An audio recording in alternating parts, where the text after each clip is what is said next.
this works, it should. Hello? Hey, hello. How do you do? Sorry, I actually don't have a camera on my desktop. My apologies for that. I didn't know. Oh, that's okay. Do you want me to stay on or do you want me to go off? I don't really care either way. I Uh, can. Whatever one works for you, honestly. All right, we'll keep it here for now. And if I get sick of seeing myself, I'll click off, All I right. guess. How's Cool. the How's sound coming things? through? Not too bad. I can hear you okay. Can you hear me? Yeah, no, you're coming through great. And from the recording software, can you say something again? Yeah, no problem. Speaking now. Looks like the voice is coming through well as well. How are you doing?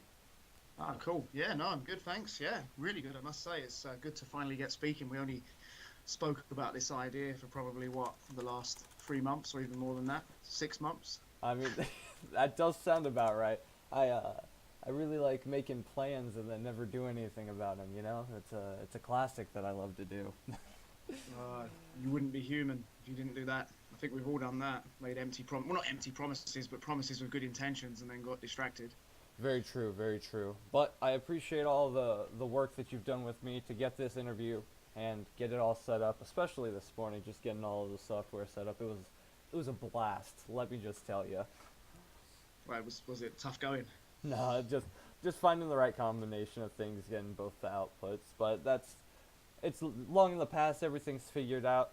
So I think I'm just gonna start off. Gonna go in with kind of like a script type feel where it's Yeah, cool, basically, cool.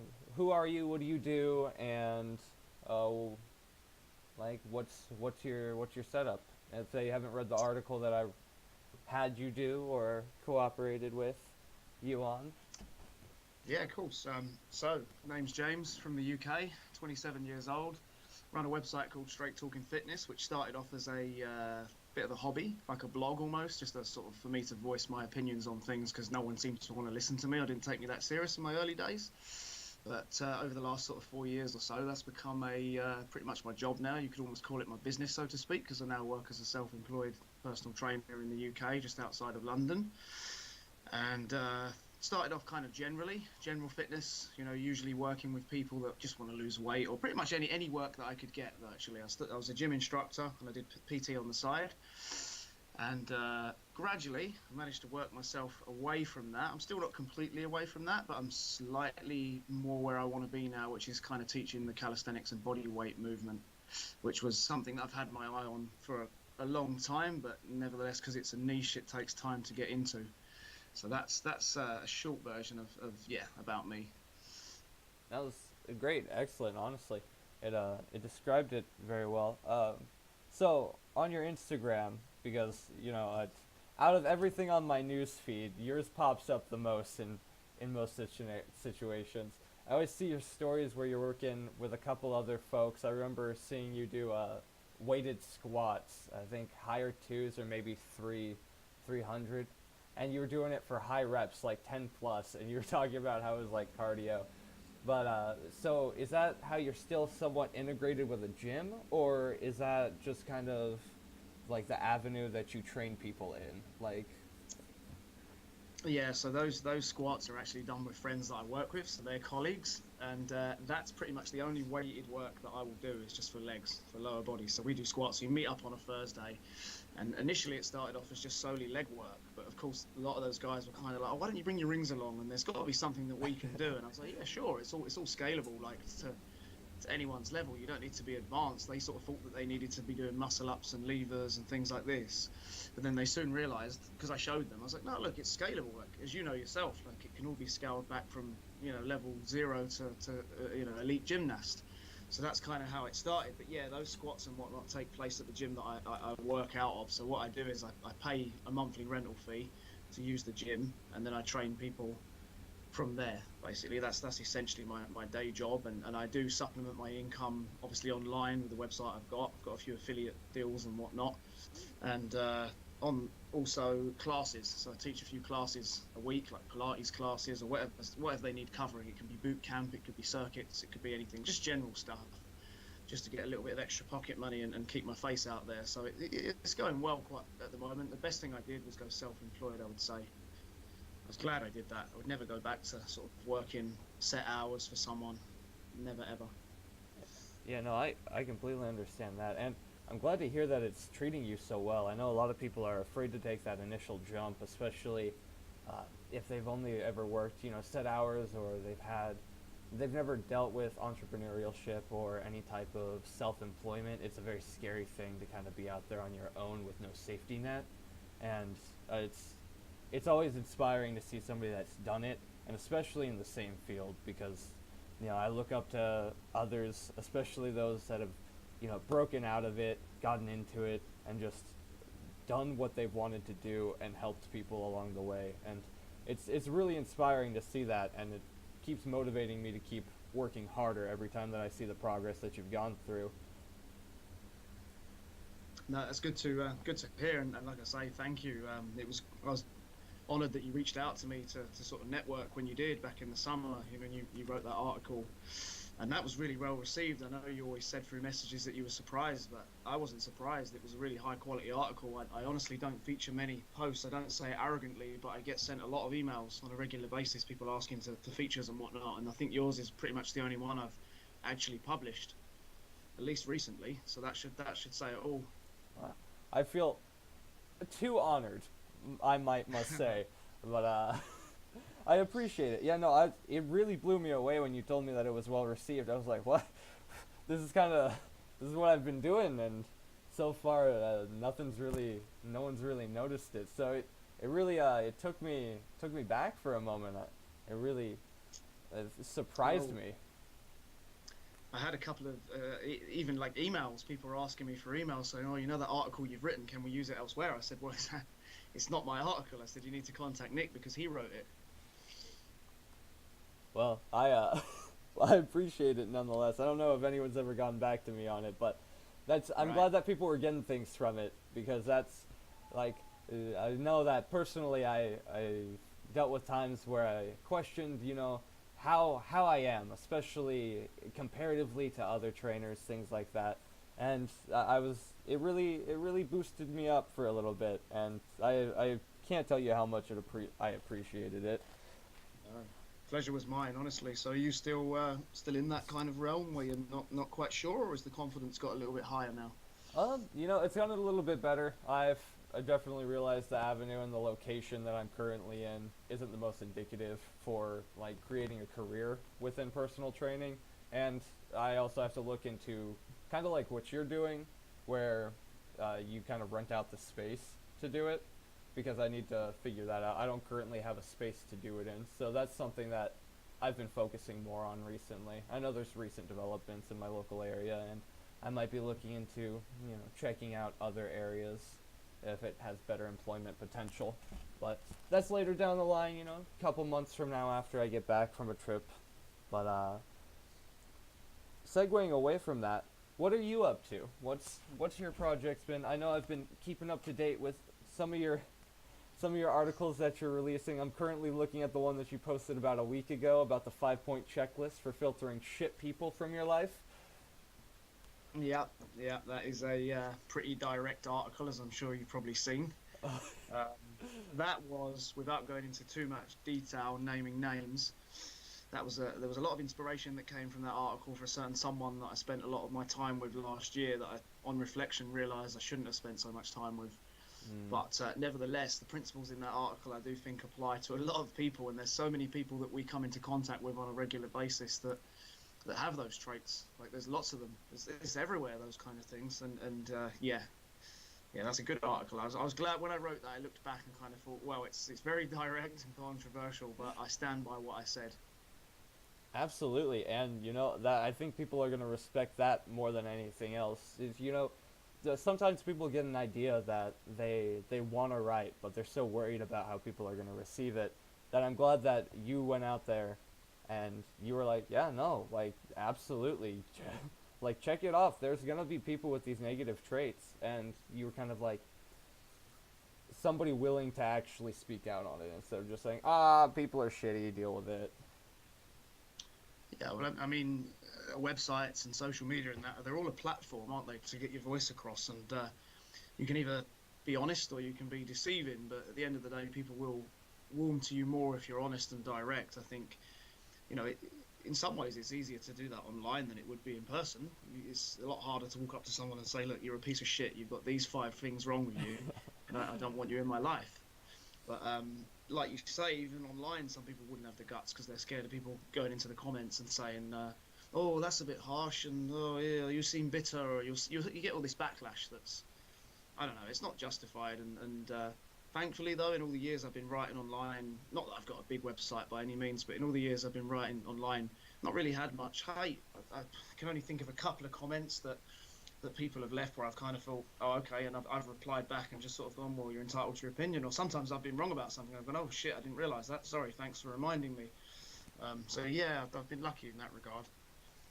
Yeah, it seems like, I mean, going through the comment sections in most of yours, you know, you get a decent enough like response rate in a lot of them, and everyone seems to have pretty common like positive comments for you, or they actually really like to comment and create conversation, and I think that's the thing that I'm more impressed about, because you can have a comment section and it can just be filled with like one-liners, just weird things, but it always seems like there's some sort of productive conversation happening down in the comment section on your website. Yeah, when I started it, obviously it was a WordPress blog, so it was like .wordpress. It wasn't even Straight Talking Fitness. I'm not even going to tell you the name it was because it was that embarrassing. But it was something else, and I changed it to that over time when I started to realise that was a good fit for what I do. I thought it was a good name, and one of the rules I always had for myself was that I'm going to reply to every single comment. I'm going to give people that time of day, especially where I'm, new. I'd do that no matter how big the website got or whatever. I always get back to comments, but I always wanted to get back to comments with open-ended questions. I never want to be that person that's just, even as I sit here, I don't want you just asking me a load of questions or I don't ask you anything back. I just think that seems sort of, I don't know, a bit self-absorbed to be like that. So I always tried to help people in the comments as best I can. And like you say, it sparks conversation. I think when other people look at that and they look at the comments, they'll think, oh, well, this guy is clearly going to put some time into the other answers. So if I've got a question, maybe I can, we can spark some more conversation. Why don't I leave a comment? It's just going to encourage more people to interact as well.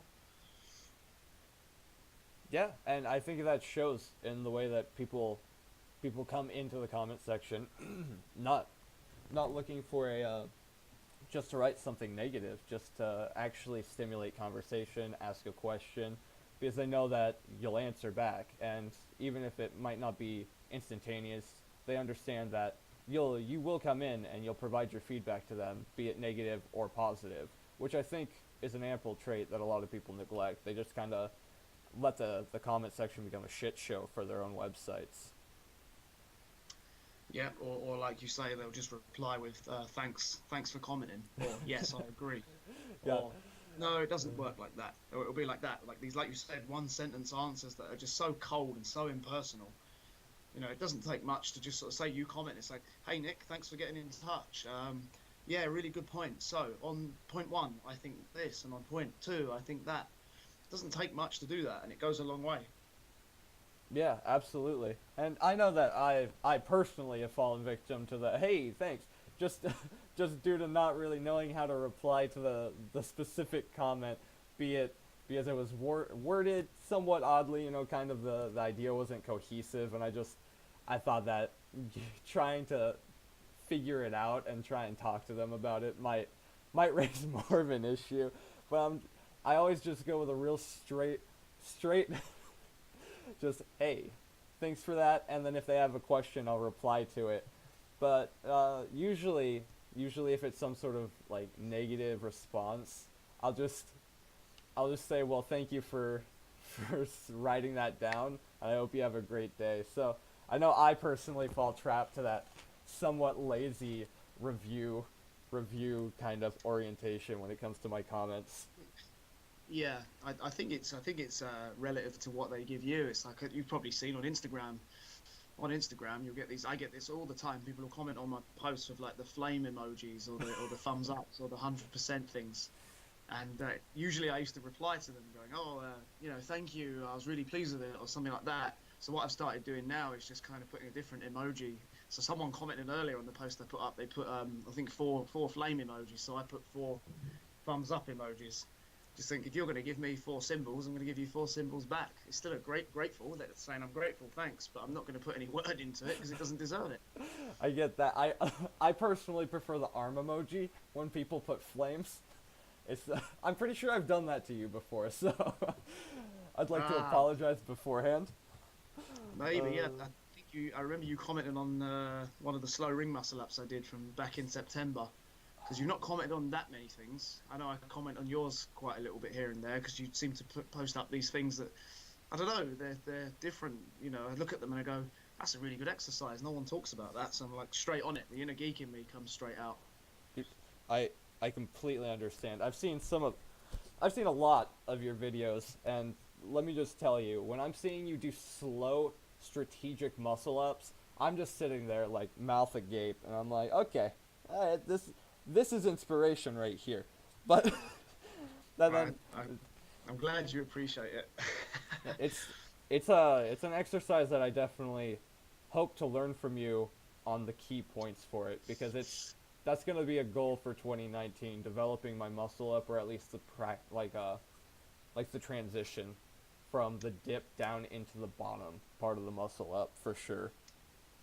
Well, I'm happy to talk about that in detail. I mean, just to speak on that just quickly. I mean, around the time I posted that, you can look at the page yourself and see that throughout the summer, all I was doing was posting fucking muscle ups, muscle ups, muscle ups, and more muscle ups.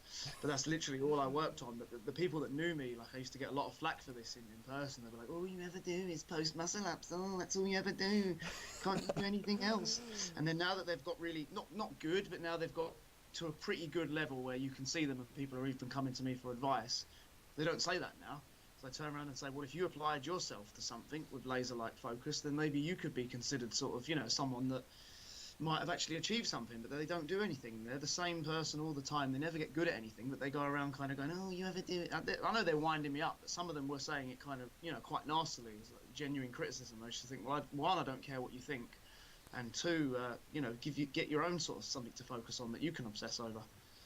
Yeah, absolutely. And I think I think the fact that you were adding so many in, like right now I'm currently reviewing the L hang, so like the L sit hang with false grip to back lever Yeah, transition, and it's like yeah. sure it's the same base movement, but I don't understand where people would lose the continuity that you're actually adding a variation onto it with almost every single one. Either you're changing the tempo, you're changing the range of motion, you're slowing. Well, actually, that would be the tempo. You're adding in various lifts, or you're changing it up. So you would do something like I can't remember, a pullover into like the top position of the dip, and then go back down into a muscle up. Or you'll change your grips, especially. Yeah.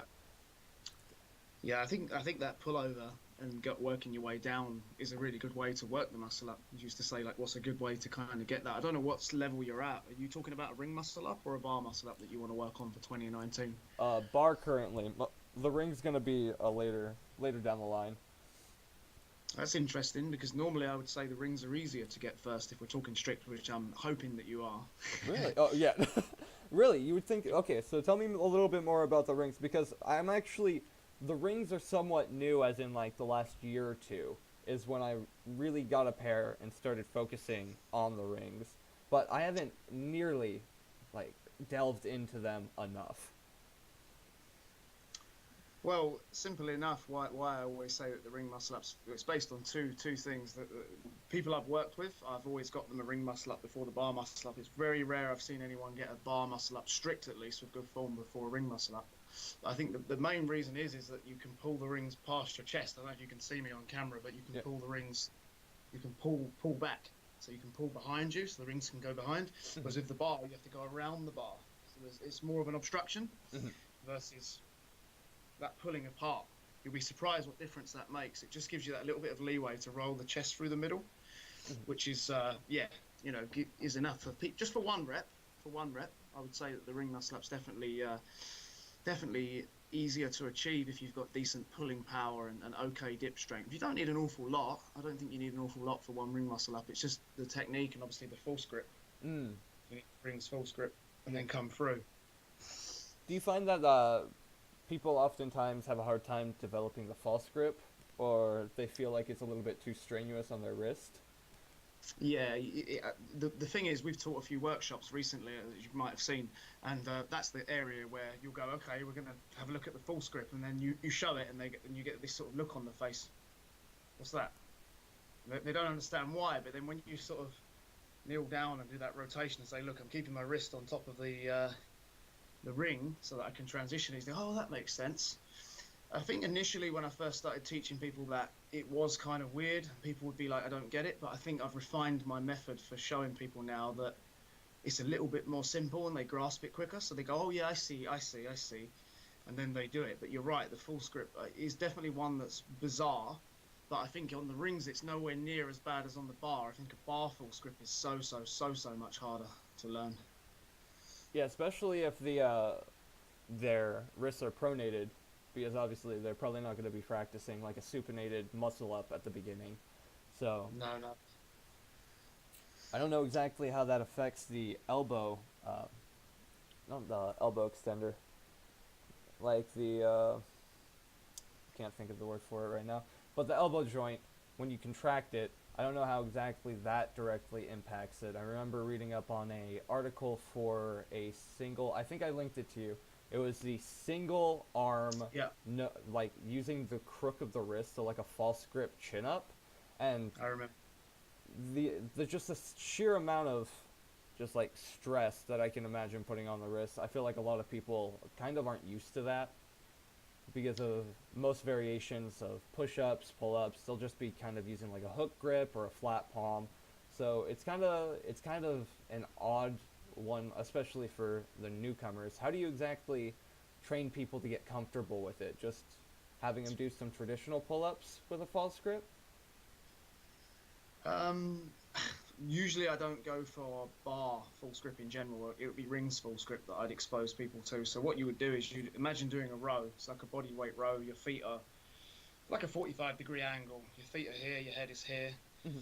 And then you're just going to support yourself with straight arms, like I'm showing now. So you're going to have your arms locked, and then you're going to lean back just for time. That's what I'd get people doing at first, and then manipulate the leverage such that they end up more towards horizontal, so their body's straight, almost like the bottom of a steep row Mm-hmm. in a full script. Normally, most people can kind of deal with that after a little bit of practice. So within a couple of sessions, they can kind of at least hold it there, even if it's not comfortable. They might be kind of grimacing and whatnot, but they can do it. And then it's just a case of sort of taking it to feet off the floor, normally in the form of high rings or higher rings, if you can get the rings high enough that they can at least just hang. Mm-hmm. And then before you know it, that kind of they get the gist of it. But chalk is a real big help for that, from what I've seen. That can make the real difference if you're not used to full script training, I think, on rings. But as for the bar, I think the bar is definitely a lot harder. I think it puts a bigger stretch on the shoulders as well, which a lot of people aren't comfortable with.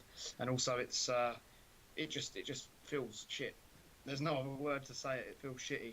Yeah.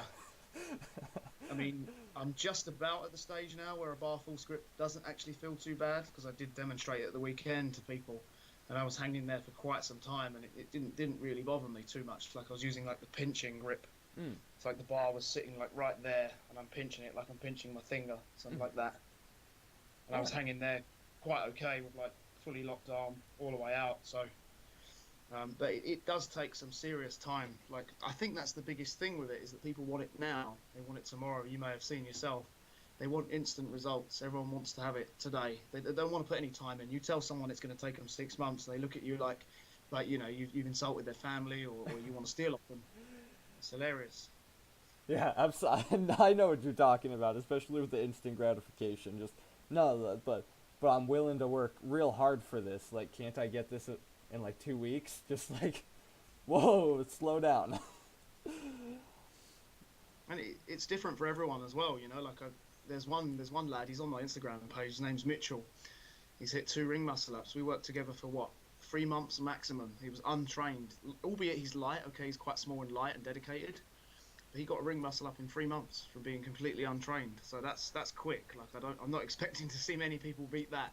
Yeah, no, I remember seeing that post, and I just looked at it and I was like, wow, well, that's got to be a perfect combination of trainer planning and just dedication on the trainees part. Like I was thoroughly impressed by that, especially the 3 months from untrained. Just what was the process for that? Like, when he walked into the gym, did you do just an initial battery of like assessments, and then did he start ahead, or did you kind of start him out on a slower one and realize that he could accept more? That's a brilliant question. There's a little bit of a backstory to it that you might find quite funny.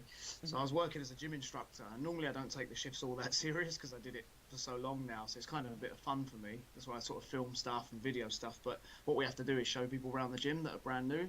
And that kid walked in and he'd signed up, and I wasn't really that bothered. I didn't give him that much effort. I just sort of did the process. What are you looking to do in the gym? What can I help you with? I can help you with this. Oh, cool. And he turns around and goes, oh, I'm looking to get into calisthenics. So it made a smile. I just smiled, smiled. And I went, oh, that's interesting. I mean, what you're looking to achieve within calisthenics is like, I don't really know. I just want to sort of get into it and get stronger.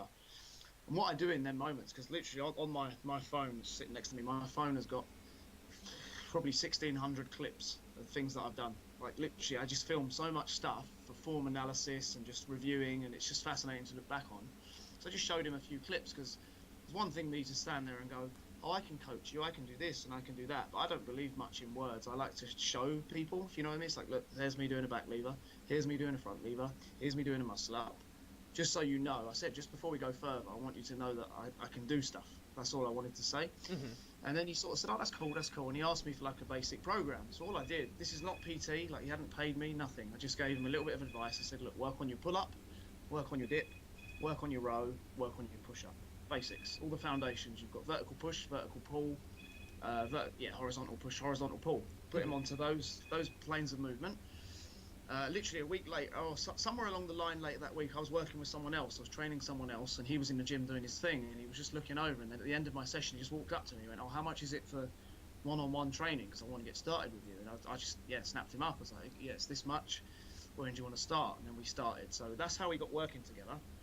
Then one thing led to another. I sort of started him off on just basics, really, like the moves I mentioned, with a little bit of skill training. Like I kind of exposed him to skin the cat on rings and just to test where he was at, like ring supports, basic ring supports on top of the rings, L hanging, all those kind of basic moves. And I said to him, what you want to do, train 3 times a week, 3 sets of 5, up to 5 sets of 5. So every week he would have a set, up to 5 sets of 5, and then he would go back down to 3 sets of 5 and increase the intensity, whether that's in the form of pulling higher or using weighted pull-ups, things like that. That's what his training was. And then the stuff we did together was a lot more specific. So it was like I say, foot assisted ring muscle up. So he'd have his feet up on a box and he'd be in like a sort of like a row position. So his head's here where my wrist is, his feet are there, and he's just pulling and rolling through, practicing that transition. So he'd go up with power and I'd get him to go down slow. And then he would go up with power and I'd get him to go down slow. That's one exercise that worked really well. Just getting him familiar with the false grip. But as you rightly said, the key to his success wasn't so much as what I did. It was the fact that he kept showing up in the gym and he'd have his training journal there and he'd write down what sets and reps he hit every day. He would come over to me and go, do you think it's time that I increase the load? And I'd say, let me see your set first. And then if I saw the set and was happy with it, then I'd say, all right, add whatever, like add another 2.5 kilos, or I think in American terms it's 5 pounds. So add 5 pounds. And that it just worked magic. And honestly, I was working tonight, so I'm still in my worktop. I was working earlier tonight, and he was in there, same old thing, just running the routine like a robot. That kid runs the routine like a robot. So I'm not going to sit here and take complete credit. I just guide him, but he does the work. So yeah, that's in a nutshell how we did it. All right. Honestly, that sounds like it worked really well both for you and him. So I'm glad to see that he is still making progress with it. Do you find that using like a linear progression methodology for him, has he run into any plateaus that you kind of specifically had to work around? Or is he progressing pretty steadily still? That's another good question, a really good question actually. Yeah, he has run into plateaus, but I think a lot of them are his own hesitation of knowing when it's time to progress. I think he doesn't have enough confidence in his own judgment sometimes. So I'll see him and he'll go, oh, I'm doing pull-ups with, I'm trying to think of the exact numbers. I could convert 7.5 kilos. I think that's 15 pounds, something like that. 15 pounds added to his pull-up. and he would do like 3 sets of 5, and he was doing that for a while, and I'd be like, why are you still hitting those weights? And he was like, oh, I don't know, I didn't know it was time. So I said, put the sets up, just put the sets up then. Don't increase the weight. If you're not sure about the weight, go from 3 sets of 5 to 4 sets of 5, and then 5, like I said. But yeah, we use linear progression just because he was such a beginner. I think you can milk linear progression dry. I really do think that lasts longer than a lot of people would have you believe. I still use it in my own sessions, and I'm not really advanced or anything, but I've definitely been in the game a long while and have a decent strength level. So it's but it works for me. Like, I don't use any real fancy heavy light, this, that, the other, and split training. I honestly don't. Like, mine is quite basic. If you look at some of the sessions I do, you'd be quite surprised, I think. Like, they're hard, they're intense, but they're not like really complicated. I could talk you through it and you wouldn't be sitting there going, what's this guy talking about? Like, this is rocket science. You listen to some people talking about how they train, and they're almost trying to impress people by making it sound really fancy. Whereas I do believe simplicity is definitely better, even when you are stronger. Absolutely. And actually, would you mind going into a little bit of detail? This seems to be one of the hardest things for you to be able to find from a lot of fitness experts or players in the game, is just kind of like the routine that they follow. So not exactly like a one for one, well, this is what I do week in, week out, because I feel like there's probably a little bit of variance depending on what you're working on or different aspects that you're trying to focus on at the time. But how would you kind of explain your current routine? Like, how many times per week, and what do you focus on usually, things like that. Yeah, sure. It's really simple. Yeah, again, good question. So, what I have is I have 4 workouts. Let me just say also, I don't really train alone anymore. I'm fortunate enough that all my workouts are with groups of people. So I've managed to get people that kind of train with me that I've kind of helped, but they're like friends. It's like a bit of a social event. I know people sort of bastardize socialized training, but believe me, we've made good results together. If you get the right bunch of people, you can train. Because you get these people that say, oh, the gym's not a social place, you shouldn't talk to anyone, you should have your earphones in and your head down and don't speak to no one, and you'll make best gains. I don't buy into that. I think if you get a good competitive environment around you, then you can get some seriously good gains, because you can push each other if you get people of a similar standard. But anyway, yeah, we've got 4 workouts that we rotate through as a group. All of us do. We just tailor it to our level. One of them is a basics workout, so it's literally like a 5 sets of 5 kind of routine. So it will be, you've got a vertical pull, which is a pull-up. So for me, that's what they call the perfect pull-up, where you're retracted, you're pulling chest to bar, so the bar's going to the chest. I add weight to mine. I have weight in the form of, I think, I'm going to convert it to American. I'm going to do that for you. 20 pounds, I think. Too kind. 20 pounds, I'll do that. I'll try for you. 20 pounds. 20 pounds for those, and then it will be some sort of vertical push, which is, for me, feet elevated pike push-ups on the parallettes, where the shoulders go right deep through the hands and your hips are stacked over your shoulders. Okay. I do those with the goal of eventually working towards the handstand push-up. And then we have got literally just rows and a press-up variation. So the rows are decline with our feet on a box and make sure that our hands get back to the chest. And the push-ups are pseudo planche push-ups, because I'm working towards sort of cleaning up my bent arm planche to the point where I can just balance it. And if anything, that's what I do. I kind of come down, get a really strong lean, take my feet off the floor and hold for a moment in a bent arm planche, and then press back. That's kind of how I do it. And then we don't obsess over the details at the end. We'll just sort of have like a finisher, which will be any sort of game. Something that works really well in a group is 5-minute commands. So it's my turn, for example. You and the guys would literally set a timer for 5 minutes and call stuff out. It can be anything. You can be right, 5 bar muscle ups, go. Straight, you come down off your 5th bar muscle up, it will be 15 press ups, go. It will be 25-second L hang, go. You've got to just try and do the best you can. If you need to break the set, you can. It's a really, really good way of getting your ass kicked. Like your backside will be kicked into next week with that. We do that sometimes. And then the second day is a muscle up specific day, which is probably the hardest workout we do. Again, it's just covering all the base moves. We'll do 5 sets of a muscle up variation. It would be rings or bar. I'll alternate each time in a progressive fashion. So if let's say I did 5 sets of 5 on the bar last workout, then I'll add weight the next workout. It will be like that. And same for the rings, or I'll film my form. And if my legs are lifting a little bit more than I like, then I'll try and keep them straighter. And it'll have assistance work in the form of like pull-up variations, dips, that kind of thing. Russian dips, where you rotate back onto your elbows. I add weight to those. That'll be the muscle up. Then there's a straight arm day, which is focused around levers and skills. So it's front lever, back lever, 360-degree pull, a little bit of planche work. ring supports. It's anything straight arm we put in on that day. And the last day is something that we've added new, which is interesting. I'm still not sure how much I like this, but it's what I call a play day. So it's where you pretty much work on what you want. It's a free day. There's no structure. If you feel like doing, okay, I want to do 10 sets of one ring muscle ups, then you'll go do that. You'll do that on that day, or it could be anything you want. I want to work on legs. I want to stretch. That's what we do. We just toy out. So that's like your skill day. So at the moment, I'm sort of trying to refine my L-sit to handstand. That's what I'm trying to work on, trying to get that cleaner, because it's shit, really. But that's what I'm trying to work. So that's in a nutshell. I could go into more detail, but I wouldn't want to bore you too much. No, that's excellent. I love hearing about how other people program their workouts because I think it provides a lot of insight on not necessarily how you should do it, but maybe aspects that you can incorporate into your own. Like the play day is actually something that I've somewhat kind of been messing around with the idea of recently, but less so in training specifically the skill that I want, and more so using it as like a recovery day. Because I used to always think like, oh man, if I'm not working out, then I'm not getting anything done. And then when I picked up MMA recently, I realized, I'm like, yo, if I use just this day to work mobility, stretching, and myofascial release, like I'm gonna feel so much better for tomorrow when I can put in even more. And it was like being able to accept like, oh, is this gonna be kind of a shortened workout, or can I use this for active recovery purposes? And just being able to kind of use the flexibility of that situation. Yeah. What's your take on active recovery days? Do you think they're good, or do you think passive rest days have a place? I think both have their places depending on the scenario. So I love low intensity steady state cardio, but in the form of just like quick like fast walking or just walking Yeah. leisurely. And Yeah.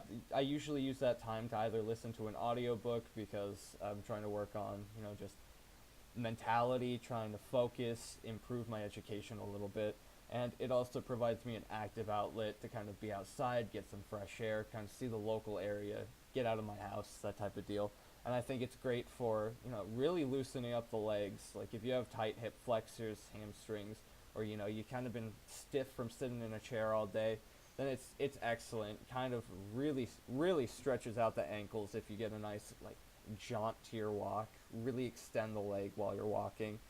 And I really like just messing around, jumping on things, climbing up things when I can find them in the environment.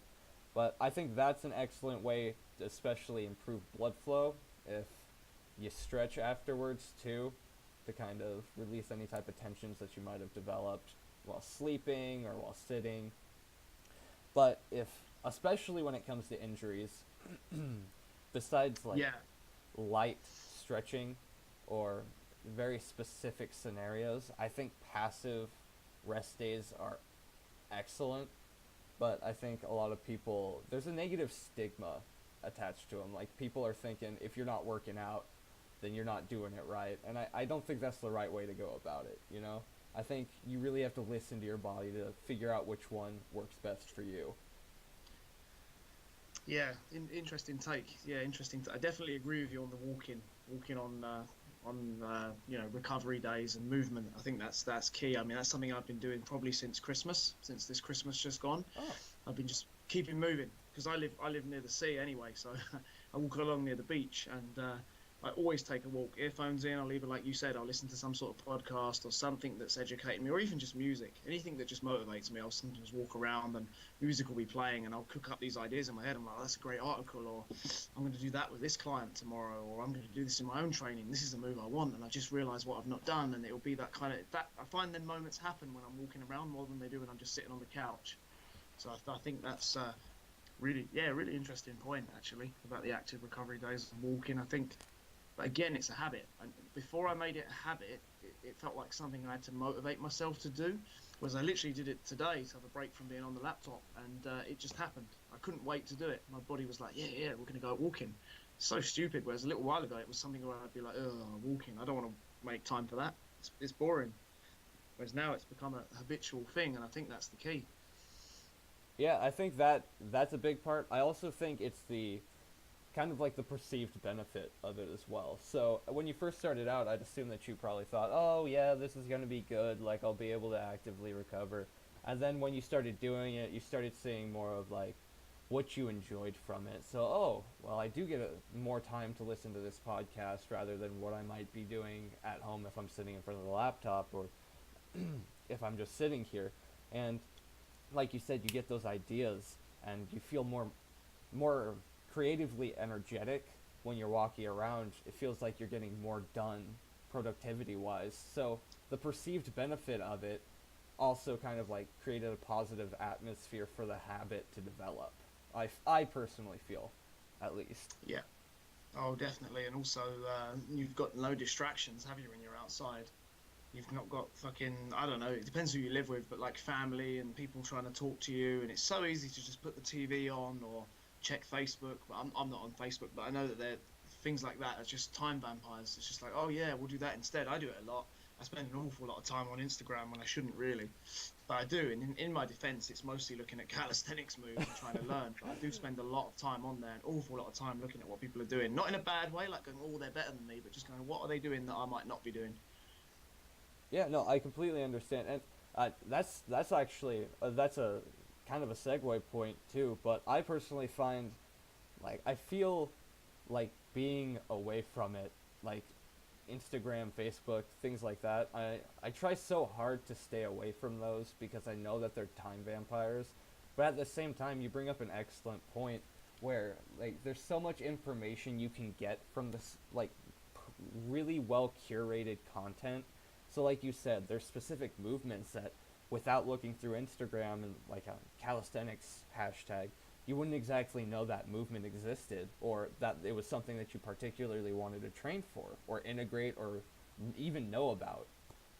Be it through blog posts, traditional books, like maybe it's not documented in that way because somebody else did it in social media or it was never documented in another way that you would have been able to find out about it. Yeah, oh, definitely. I think I put a story quote up a little while ago, and it was something along the lines of social media is like a chainsaw. You can either use it to carve out great stuff, or you can fuck your shit up with it. And you think about it, it's true, right? Like you can either, if you follow the right people and you stay away from, the wrong stuff, you can make it quite a positive thing. I mean, a lot of my inspiration, things I do, comes from other stuff I've seen. But I think it's down to you to be kind of grounded enough to not look at what other people are doing and go, oh my God, that person's better than me, or they look better, and You just look at it and go, what are they doing that I can learn from and apply to my own things? Because I'm happy as me. I don't want to be them. I don't want to be better than them. I just want to be better than what I was yesterday. That's having that grounded mindset. I don't think everyone's got that, and that's why you get a lot of these, like, without being sexist, but a lot of these younger girls struggling with their body image and stuff because they follow so many bikini models and all this. They're looking at these bikini model girls and thinking, oh, well, I need to look like that, or I don't look like that, so therefore I'm not worthy of a man's attention, blah, blah, blah. And it's just a poisonous rabbit hole that you don't want to get down. Yeah, it's especially rough to see all of the self confidence issues that I mean everyone occurs, but very very heavily many women all over the world occur. It's hard to watch people doubt themselves and compare themselves to uh, like unachievable standards or being unhappy with their current self. Like I'm always supportive of people trying to make a positive change, but at a certain point it delves into self hatred instead of like being wanting to actually change for yourself instead of what you perceive other people want you to be. And there's a very big line between the difference, and a lot of people it's very hard to see originally. Like you'll I don't know if you ever experienced this when you originally lost weight, but there will be people that will be like, "Oh, why'd you do that? Why did you think that you needed to get skinny?" And like when you did it, you probably were just in your mind going, "Well, it was because it was something I wanted. Like I wanted to achieve this. I wanted to make this happen." And then there are just people saying that, "Oh, you're only doing it because everyone else wanted you to do it." There's like a very big disconnect, and it's hard to see because it's very internal about the motivations about why people change. And I think so many people have their reasons incorrect for making changes.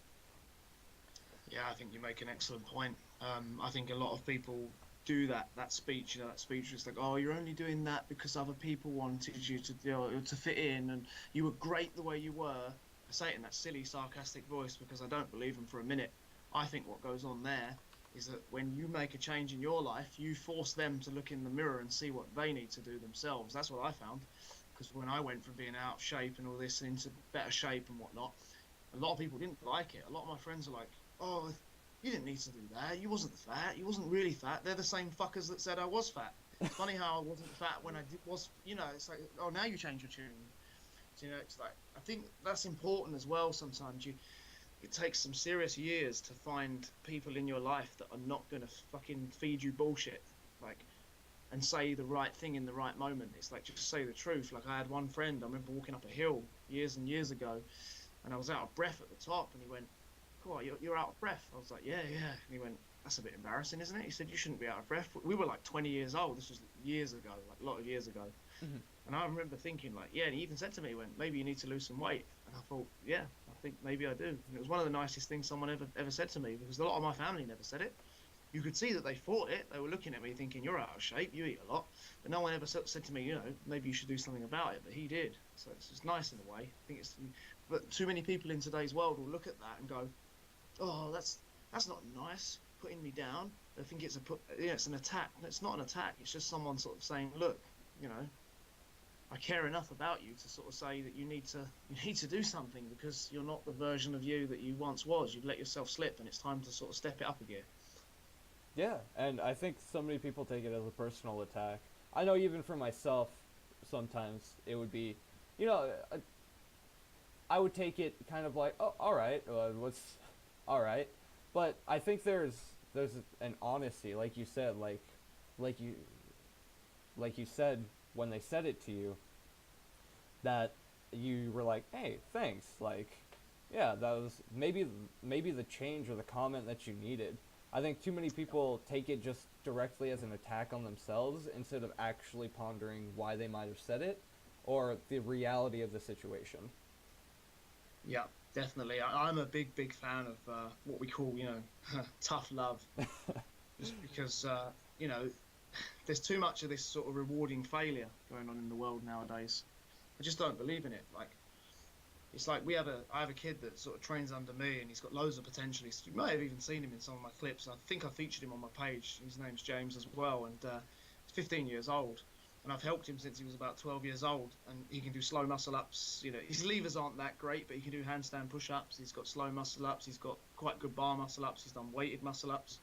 Guy's strong, you know, needless to say, the guy's strong, but I never, ever compliment him. I'm always saying, oh yeah, like winding him up and kind of going, oh yeah, but you've not got that though, have you?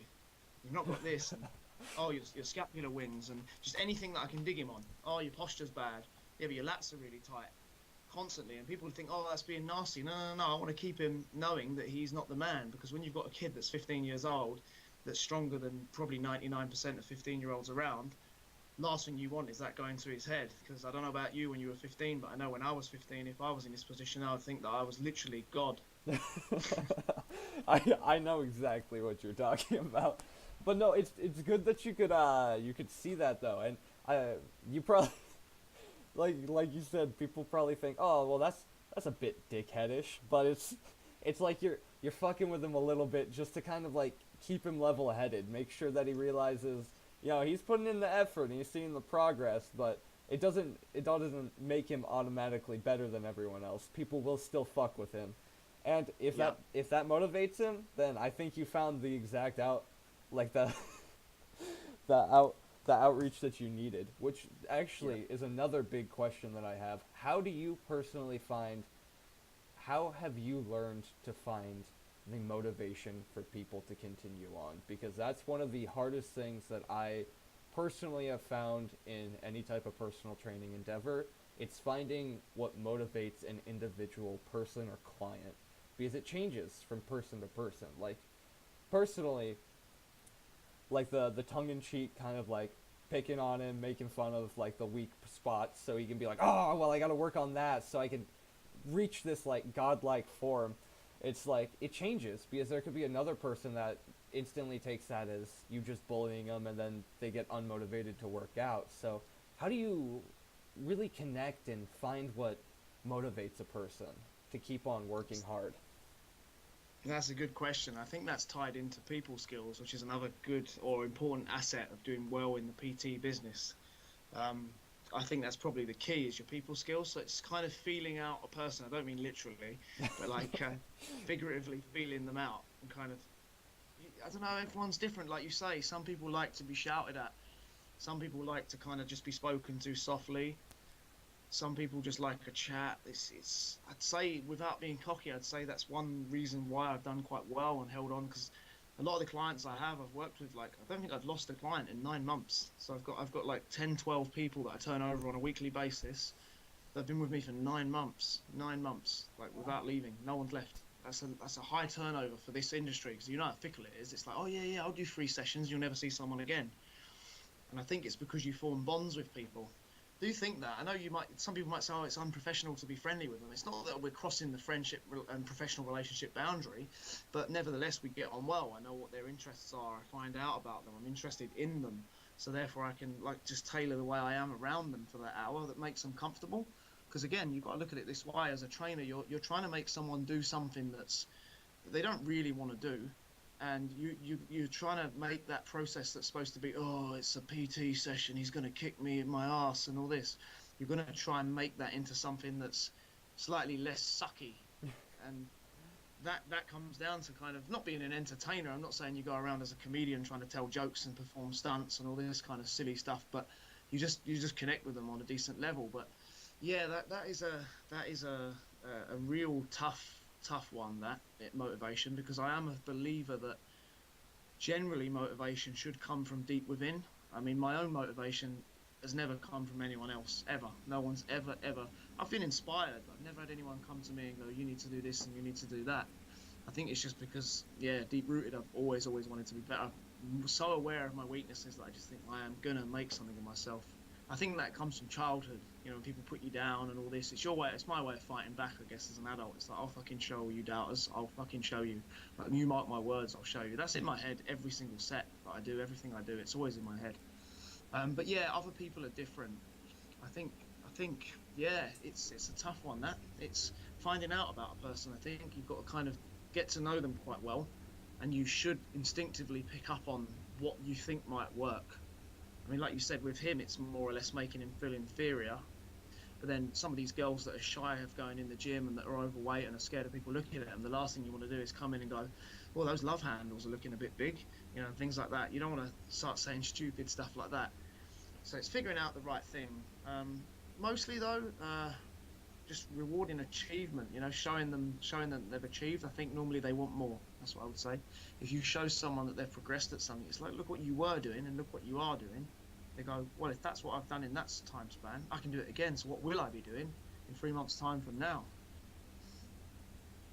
Yeah, no, I think that's an excellent way of doing it, honestly, and I think you're completely right when it comes to just like interpersonal communication is a skill that so many people undervalue, but I think is transferable to any type of a job or any type of market or any type of interaction that we have in life. Like you can go and learn the knowledge that you take from any type of building rapport with a personal clientele, like you're able to transfer that over to a social party where you're like, oh, okay, well this person kind of leans towards this, so I'm going to act within this manner if I want to be respectful to them, kind of like how you're holding yourself in that environment. Like you become a better speaker and a better communicator overall. And how do you personally find is a good way to work on that? Because I find a lot of people, not only in the gym, but in life, especially if they're grew up recluse, kind of like myself, social skills are kind of inept or not there. So how did you personally find a good way to develop them? And how did you transfer them over to personal training?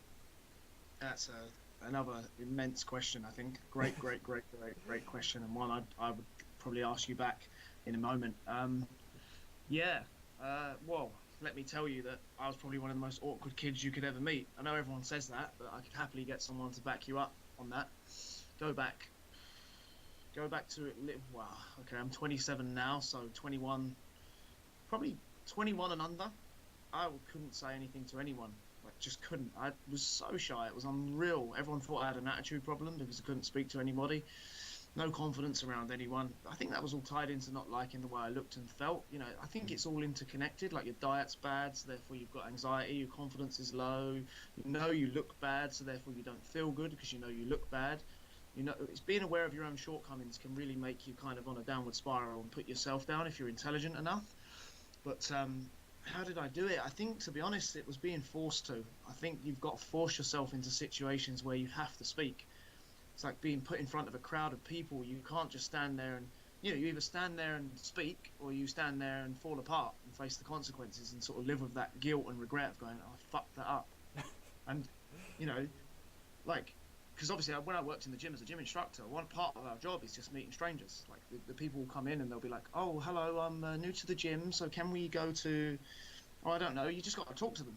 And they'll ask you all sorts of random shit. It's like, oh, okay, I've got this, and this wrong with me. What can I do? And at that point, I didn't even really have that much sort of academic or on paper knowledge.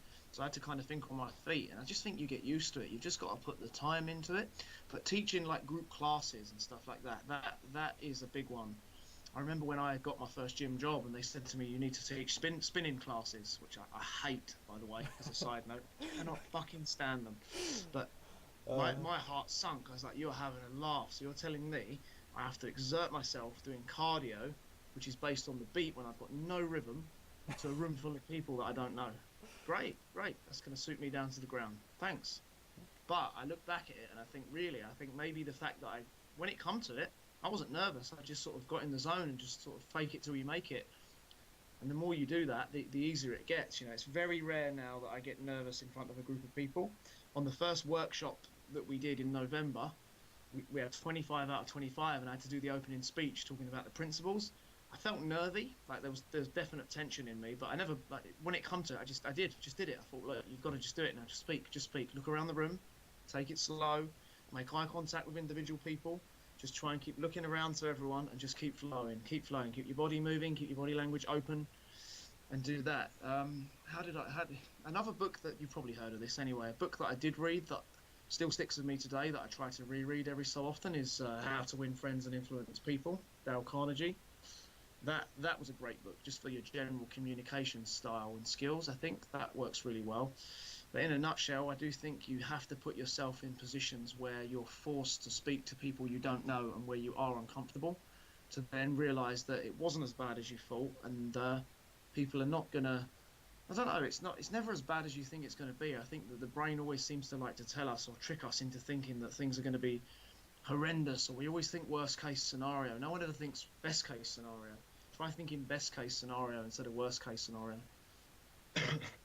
Now, if that's not some of the wisest things, wisest words someone said to me, just think best case scenario instead of worst case scenario, I think more people need to do that, because that could just loops right back to me talking about people being so hard on themselves and getting into this spiral of just not thinking that they can do anything. Just think about what's the best thing that could happen. Yeah, you might be setting the bar high, but what's really the worst thing that's going to happen to that? You get a good outcome that isn't quite as good as you originally wanted or thought. I mean, that's like getting a different type of cake that you still like, but it's not the one that you originally wanted. Like, you got a good outcome. Yeah, but it's so easy to say, and it's hard to do, isn't it? We all do it. Like, think of the context. Oh, shall I message this girl, and is she going to say yes or no? And that crap. And you think about it, and you think it is. You always think, nah, she's not going to want to do that, is she? Not a chance. We all think that by nature. No one ever thinks, oh yeah, she is going to want. Well, unless you're deluded. So, you know, some guys, you know what they're like. Oh yeah, I get every girl. But that's an example that comes to my mind where you just think, I'm not going to get it. But you see that a lot in people. I think you've got to have some belief inside that it's possible. Like, I've always, as much as I've self-loathed a lot in my life, I've always believed that I'm capable of something. I've always been up for the fight. I don't know, I've always been deeply competitive deep down. I kind of think, if you're doing that, I can do that. Like, I don't see myself as beneath anyone, in a sense of, like, it's all a level playing field. I don't buy into this kind of, you know, people are so quick to find this kind of talent card, throw this talent card around.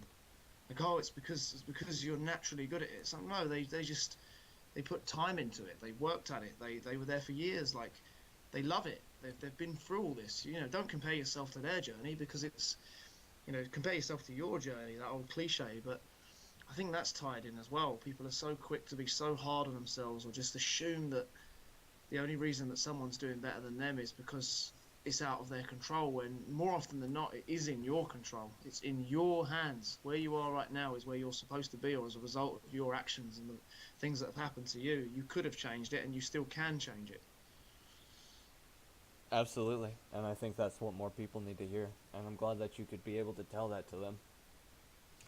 Yeah, just getting on a bit of a sort of a bit of a rant there, but it hits close to home at the moment, because I've been surrounded by quite a few people that are just walking around constantly playing this victim card. You know, oh, nothing goes right for me, and everyone's always doing things to me. And it's like, okay, maybe they are, but what are you doing that's encouraging them to behave that way towards you? Because this universe doesn't just work on a one energy basis. It's what you put out does come back to you. So if you're always being treated shitty by everybody, I don't know, look in the mirror and see. Look in the mirror. What are you doing wrong? There'll be something you're doing wrong. I'm not saying you're a bad person. You know, this is just, yeah, I don't know. I could talk about this a lot. I've had these rants with friends and stuff. It just annoys me, this victim mentality. Drop the victim mentality. You know, just take ownership. Take ownership. What can you do today that's going to make it better tomorrow? And you can accumulate it and just change your habits. And all of a sudden, life gets better. You know. Yeah, absolutely. And so many people forget about the ultimate level of control that they have in their life. And honestly, I still have the 5 point checklist for filtering shit people from your life, and it's just ringing true. Every point on there is just you're spot on with it. And I think a lot of people need to read this article, because it would help a lot of people out and increase their level of understanding what they're capable of and bettering their life in multiple ways. So No, I that's really, yeah. I appreciate you saying that. It's nice that you sort of say that, and even read my stuff. To be honest, yeah, it's nice that it's being well received. A lot of those sort of articles are almost like emotional recycling bin, I think, for me, or trash can, to say it your way. They're yeah, they're sort of just like an offload for me. I've used that website as an offload, but they're based on my experiences with the world. So it will be off real life experiences. I'd say 90% of my writing's based off of that, especially the kind of philosophical and spiritual stuff. It's always a rant slash an offload mostly, but there'll be truth to it. Like, you know, there's always truth to it. And I always try and write these articles from an optimistic standpoint. So no matter how bad they are, I always try and sort of say, look, it can be better. You can be better. It's never just the world's fucked, why bother mentality. yeah, and I think that goes back to the you having such a good head on your shoulders about the level of control that people have in their life. So even even when things are looking down and things are shit, you have that hardcore kind of tough love mentality where you're like, well, are you gonna get the fuck back up? Like it's rough. Like life Mm. sucks at times, and that's all right. But you can make it better. And so many people are just willing to be like, oh well, you know what? Life's getting you down. It sucks. You're gonna have to deal with it. Just lay down. Let life take you. Just roll over, that type of thing. And more people need to just let you know, like, yeah, things are gonna punch you. It's kind of like that classic. I don't know if you've ever seen Rocky before, like I think maybe the third or fourth one, where it's like old Rocky and his son. But he has this monologue in it about how life is gonna keep throwing punches, and you have the choice of either like taking them and moving forward, or just taking the knockout and just giving up. And it's a really beautiful dialogue, and I find myself going back to it every once in a while, even if that sounds cheesy. I think movies have really good monologues in them. Yeah. Like Oh yes.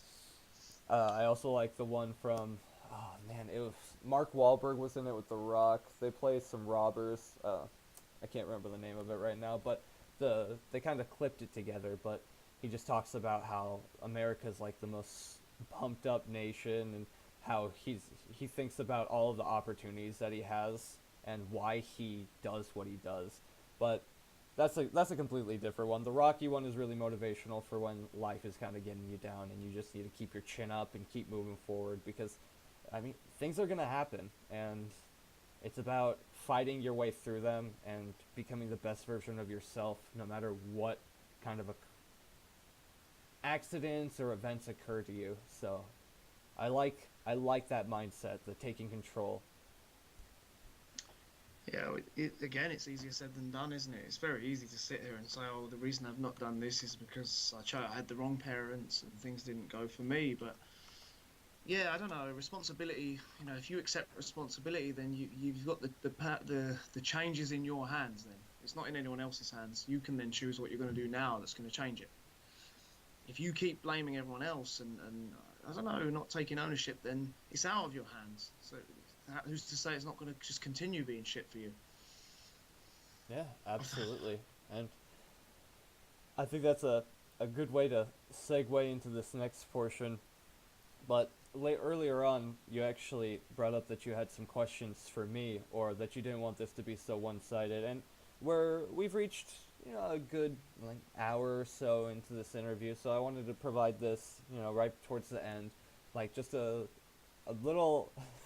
I'm gonna call it a mosh pit of questions that you have towards me, and I'm gonna try my best to scramble and put together a coherent like answer for you.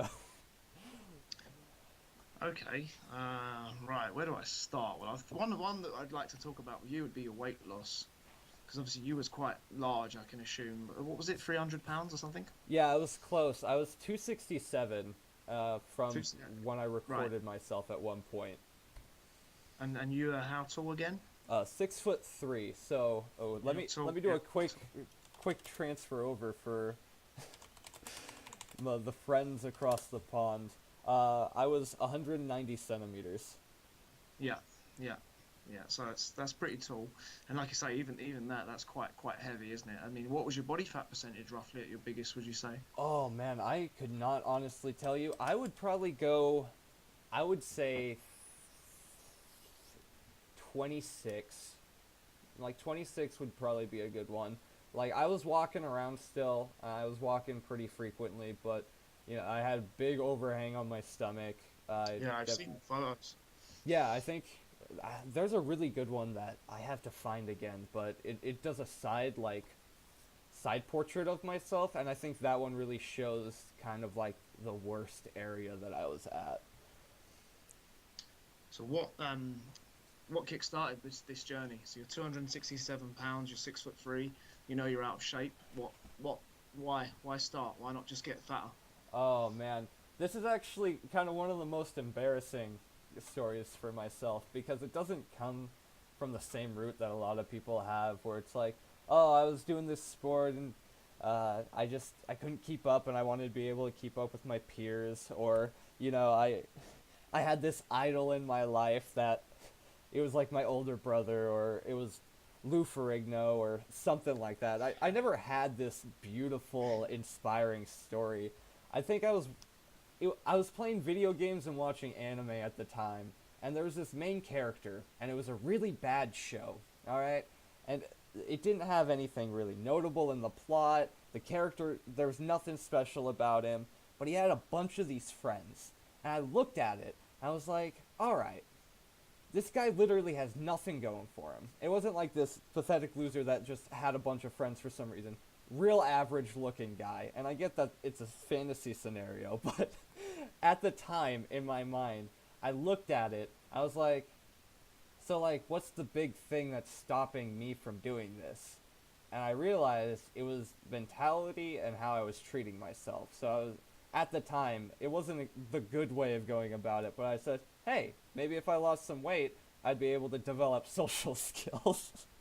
So I started down this path of trying to figure out how to lose weight, and I eventually ended up finding just like basic dietary rhetoric or structure and the C to 5K jogging program. And that was how I started it all. Cool. So surely the diet needs addressing as well. So that was your very first step then. You found that program. You didn't address your diet. You just started doing that, or did you do both at the same time? It was both at the same time. So the number one thing, two I guess, but I'm gonna group them as one, was cutting out any type of liquid calories. That's Mm. out the window.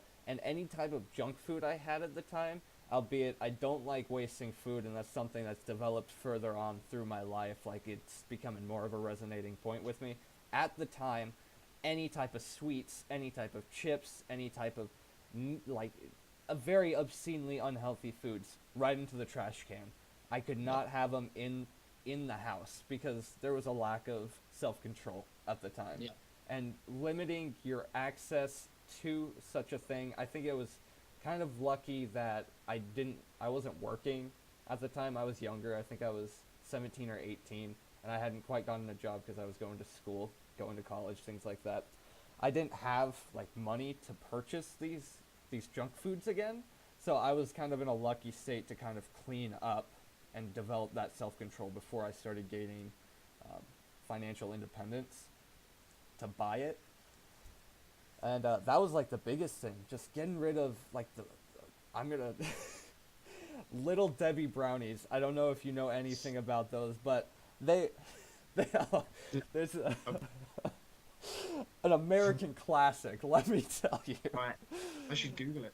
Google it. Oh, don't. She's a sweet little redheaded, I'm going to say like 1950s caricature of like a Midwestern girl. But they have this line of just sweet treats, things like fudge brownies with M&Ms in them. Yeah. Fuck. Yeah. Slippery slope. Those were my those were my foods. Those were the things that I would fall for. So after I cut out soda pop and just all of those like liquid calories and junk food, I instantaneously, like within 2 weeks, had already lost like 5 to 10 pounds. It was that simple, just drinking water, and then the next step after that was portion control, and then from there it kind of just like transitioned into healthier foods. But those three instantaneously cut at least 50 pounds off of me. How did you deal with cravings? So, Surely you had some. I did. I was lucky in the sense that when I saw progress, I was really motivated. Like the moment I saw something give way, I just like, well, it's good to go. I think I followed a basic structure of having a cheat day, not a cheat day, but like a cheat meal twice per week, actually, at the start. I think, I think it was fast food. I would have like a burger, like a night or two per week. And that's really how I got over. I really don't have that much in the way of sweet cravings. I'm very lucky in the sense that I really like fruit, like an obscene amount. So I would just eat a metric shit ton of fruit, like apples, all the time. See, that's good though, isn't it? I mean, that's what I always tell people to do when they're saying, "Oh, what shall I eat instead of biscuits and this, that, and the other?" And I say, fruit. And they well, surely you can't eat lots of fruit. I'm like, well, you don't want to eat tons, but tons of fruit is still better than tons of sweets. And they're like, well, I guess you're right. And then they try it. So, yeah, you're right. Fruit snacks, and especially berries, things like berries, they're great craving killers. Absolutely. And actually, this is kind of a segue, but another kind of like pseudo trick that worked for me when I had it all was I was like victim to munchies, right? Always wanting to kind of eat something.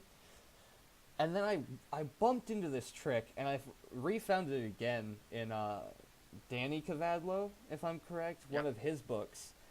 But it's at the time it was just like this post on a forum, and they described the process: eat a cucumber, a whole cucumber, every time you have a munchies like feeling, like a craving like that. And then if you don't feel hungry, if you don't feel full after that cucumber, eat another one. And just eat fuck tons of cucumbers. Yeah. Because at a certain point, there's just so many cucumbers you can fit in your body eating them that you just don't want to fucking eat anymore. All those munchie cravings out the window after like 3 months of just eating 5 cucumbers a day. Oh man. What happens if you don't like cucumbers? You would swap it out with, another vegetable, like maybe a zucchini, like even carrots. Yeah, you got a higher sugar content on those, but you're not going to eat No, 4,000 calories of carrots. no, no one's gonna get obese eating carrots, are they? I'd like to see it. Yeah, it is. There's so much fiber, water, and Yeah, just plant material there that you just physically cannot eat that much yeah. food. That's the thing, isn't it? Overloading on vegetables is a great way to keep satiated. I'm using that trick at the moment as I cut for a trip that's coming up in February. Say cut, just a slow cut to kind of get the abs popping a bit more. Hmm. But that's what I do, just to control my calories. If I feel hungry, I'll just chuck a batch of mixed vegetables on, and just eat that on its own, and I'll consider them almost like calorie free because they're, thermogenic, and yeah, I'm not going to get fat eating a plate of vegetables, but they fill me up and sort of kill the cravings. So it's interesting you say that because yeah, I've definitely experienced that myself. Yeah, and I think it's a trick that a lot of people actually like. They're so obsessed with the idea that they need to eat all this, whole wheat pasta. They need to cut out Oh, bread and carbs. Like yeah, they just need to eat these lean meat sources, and they just it's it's crazy to me. Like how many people just completely forgo the thought of buying like maybe a €2 or like a $1.50 bag of carrots and just munching down on some carrots. I think the issue too with that is a lot of people have an obsession with condiments, like ranch, oil, some some type of dip. Like people have yeah, really lost the ability to eat vegetables and fruit without something accompanying it. yeah, yeah. And if they do eat it, it's always something that's unhealthy. No one ever kind of puts a little light drizzle of like grass-fed butter on there, or even some seasonings. Nope, it has to be like you said. It has to be fucking ketchup or mayonnaise, or some sort of salad dressing that's got tons of calories in it. And like, yeah, it's silly. Yeah, and that's honestly like the killer of vegetables for personally when I see people doing that, I'm like, oh yeah, no, that's perfectly fine. Like, just eat a fuck ton of vegetables. Eat as many as you want, but it's gonna be like the 400 calories in ranch that you need to get through, like 10 baby carrots. Like that needs to go. That needs to get the fuck off the table for the beginning Yeah, portion of everything. you can't even see the carrot stick because it's covered in ketchup. That's how much they have to use each bite. Yeah, Yeah, that type of thing, and that's honestly what'll like pull away the the benefits of everything. But that was a long tirade. My apologies for rambling so long about that, but no, those would be. I'm more than happy to talk detail on anything. Honestly, I love to go into it all. I'm more than happy with that. So yeah, I guess so. That kick started you. And where did the calisthenics fit into this picture then? Because I know you're interested in that. Obviously, you've got your website, which is fitness based, but you seem to be taking that kind of calisthenics scope as well now. Yeah, so I actually had a real hardcore mentality with weights when I first started off. So I started off jogging, which kind of fucked me over in a lot of senses because I didn't have much, if any, lean muscle mass after I just did all the cardio with a Yeah. severe caloric cut. So I really set myself up to have to dedicate a year or two to just rebuild a basis that I would have already had if I did some sort of resistance training. And that's a Yeah, big point that I like people to know. that's so similar to me, by the way. I went down as light as, I'm not kidding. I went down as light as, I'm trying to work it out in pounds. It was 60 kilo, 135. Yeah, 135. Damn. What's your weight, by the way? At the moment, 85, which I believe is 187, isn't it? 85 kilos, 187, something like that, pounds. Uh, yeah, no, I mean, 132 on pounds. Wow, damn. honestly, 132, I look like a skeleton. People were, just because I did so much running, exactly like you, that's why I brought it up, not to interrupt. But yeah, it was just, it couldn't help but mention it. But I went down really light and lost everything. Like my arms are like 12 and a half inches, 12 and a half inch arm. Like that's ridiculous. And 130 something pounds, yeah, from like at one point 220 pounds. So yeah, 220. Yeah, 220 I think was my heaviest. It's crazy, isn't it? From 220 to 130. Yeah, that's insane. That's a very similar drop to what I did, and so you know exactly what I mean by like when you got to the bottom end of it. Just that I have a picture of me towards that bottom end where my lips are just super red, my skin super pale, and my arms just look like twigs. And it's just like, why did I think that was a good idea? Yeah, yeah, I can relate to you so much on that. I thought I looked amazing at those light weights. I was like, oh, look at my abs, I'm ripped. I'm like 6% body fat. Even though you could see my hamstring tendons out from the sides of my knees, I still thought it looked good. Well, you were swole, dude. You could see the muscles. I thought you knew. That's exactly what I thought. What was your weight? What was your weight at your lightest, roughly? Do you know? Yeah, so at my lightest, I think I got to 163. That's quite light for 6'3". You've got to Yeah. keep in mind your height. I mean, that's taller than me. I'm 5'11" or just under 6 foot. Yeah, so it was really light for me. And the rough part was like there were people that were just like, "Oh man, yeah, like you're really light." But it's within the BMI range, which isn't a good indicator, you know that. But I No. was still within normal range. And at the Yeah, time I wasn't educated enough to know that the BMI indicator was dog shit for most things yeah, outside of yeah, sedentary. yeah. So I was like, "Oh You just, no." yeah, you went with like the general health advice. You just listened to the first thing you saw. BMI, okay, I'm healthy. Yeah, yeah. You read between the lines and you realize how much more there is that comes into those sort of conclusions. Yeah, and it's rough. It's hard for people to figure that out at the beginning. So I'm glad that I got to experience it and I didn't go too far, like dropping any more than that. But that was me at my lightest. What's your current weight? I hover around 186 currently. Well, so we're about the same weight then, more or less. Yeah, and I'm thinking about doing a slow cut too around this time. I know it's still winter time, but I'm planning on a trip over to Europe actually in April. So I want to be, a little bit leaner for that. So inevitably I can ride that out through the summer months and then get back on the lean bulk train after that. So how much weight do you think you need to lose to get to the goal image in your head that you have of yourself?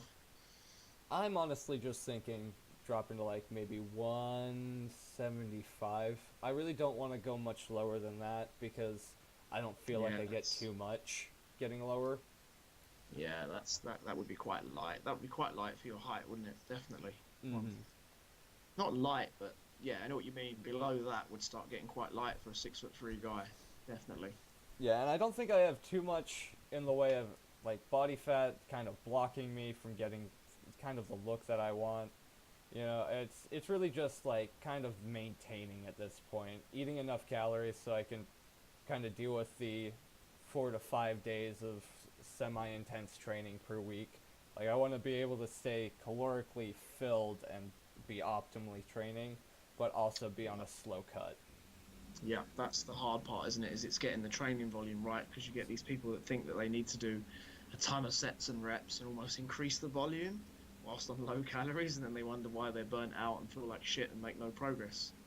Yeah, and that's why I'm so okay with just having a liquid kind of flexible training routine at the moment when it's lower calories. So like try and achieve a rep scheme, but if I don't hit it, don't beat myself up too much about it because I know that I am eating less. Like I but doesn't don't allow that to accept complacency in any way, shape or form. So it's a weird striked balance, but it seems to be working so far, and I hope that it works over the next couple of months Really, as well. it's hard. It's hard on the ego, isn't it? A cut. No one likes a cut because usually when they cut, they realise that they've got less muscle than they thought they had. Yeah, yeah, that's That's a the rough classic. one. Uh, That's what I've seen it a million times before. I know a couple of guys from work that have gone on cuts and they're like, "Oh, I only need to lose 5 kilos and I'll be shredded to the bone." 5 kilos later, they say the same thing again. "Oh, I only need to lose 5 kilos and I'm shredded to the bone."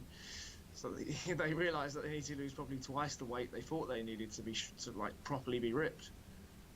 yeah, and I've definitely fallen down that slope as well. I think that's kind of how the jogging started. I was just like, man, I just want this shredded six pack. Like I just want to get down to my abs, and then at 163, I finally called it off. I was just like, nah, I don't want to drop any more weight. Like, it's too strenuous. I don't care if I can't get this shredded, just ripped to the bone, like feeling or look. I'm gonna do this, and that kind of is where I sit with a lot of like appearance spaces. Like, yeah, I like to be lean.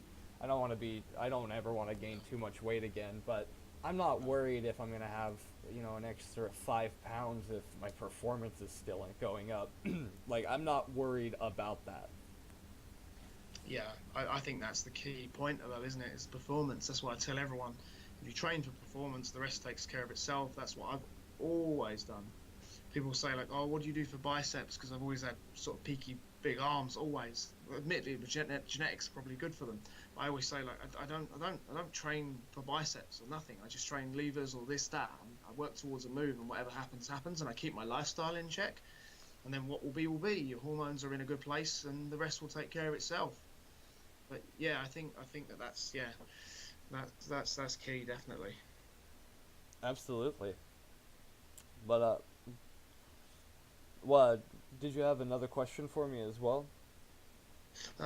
Not off the top of my head, I can always think of something. It'd be tied into the whole that was it. So calisthenics. Oh yes, What I'm you? so sorry. That's fine. No, no, no. We said like yeah. How did you get into that? Because you said you'd lost weight, didn't you? That's it.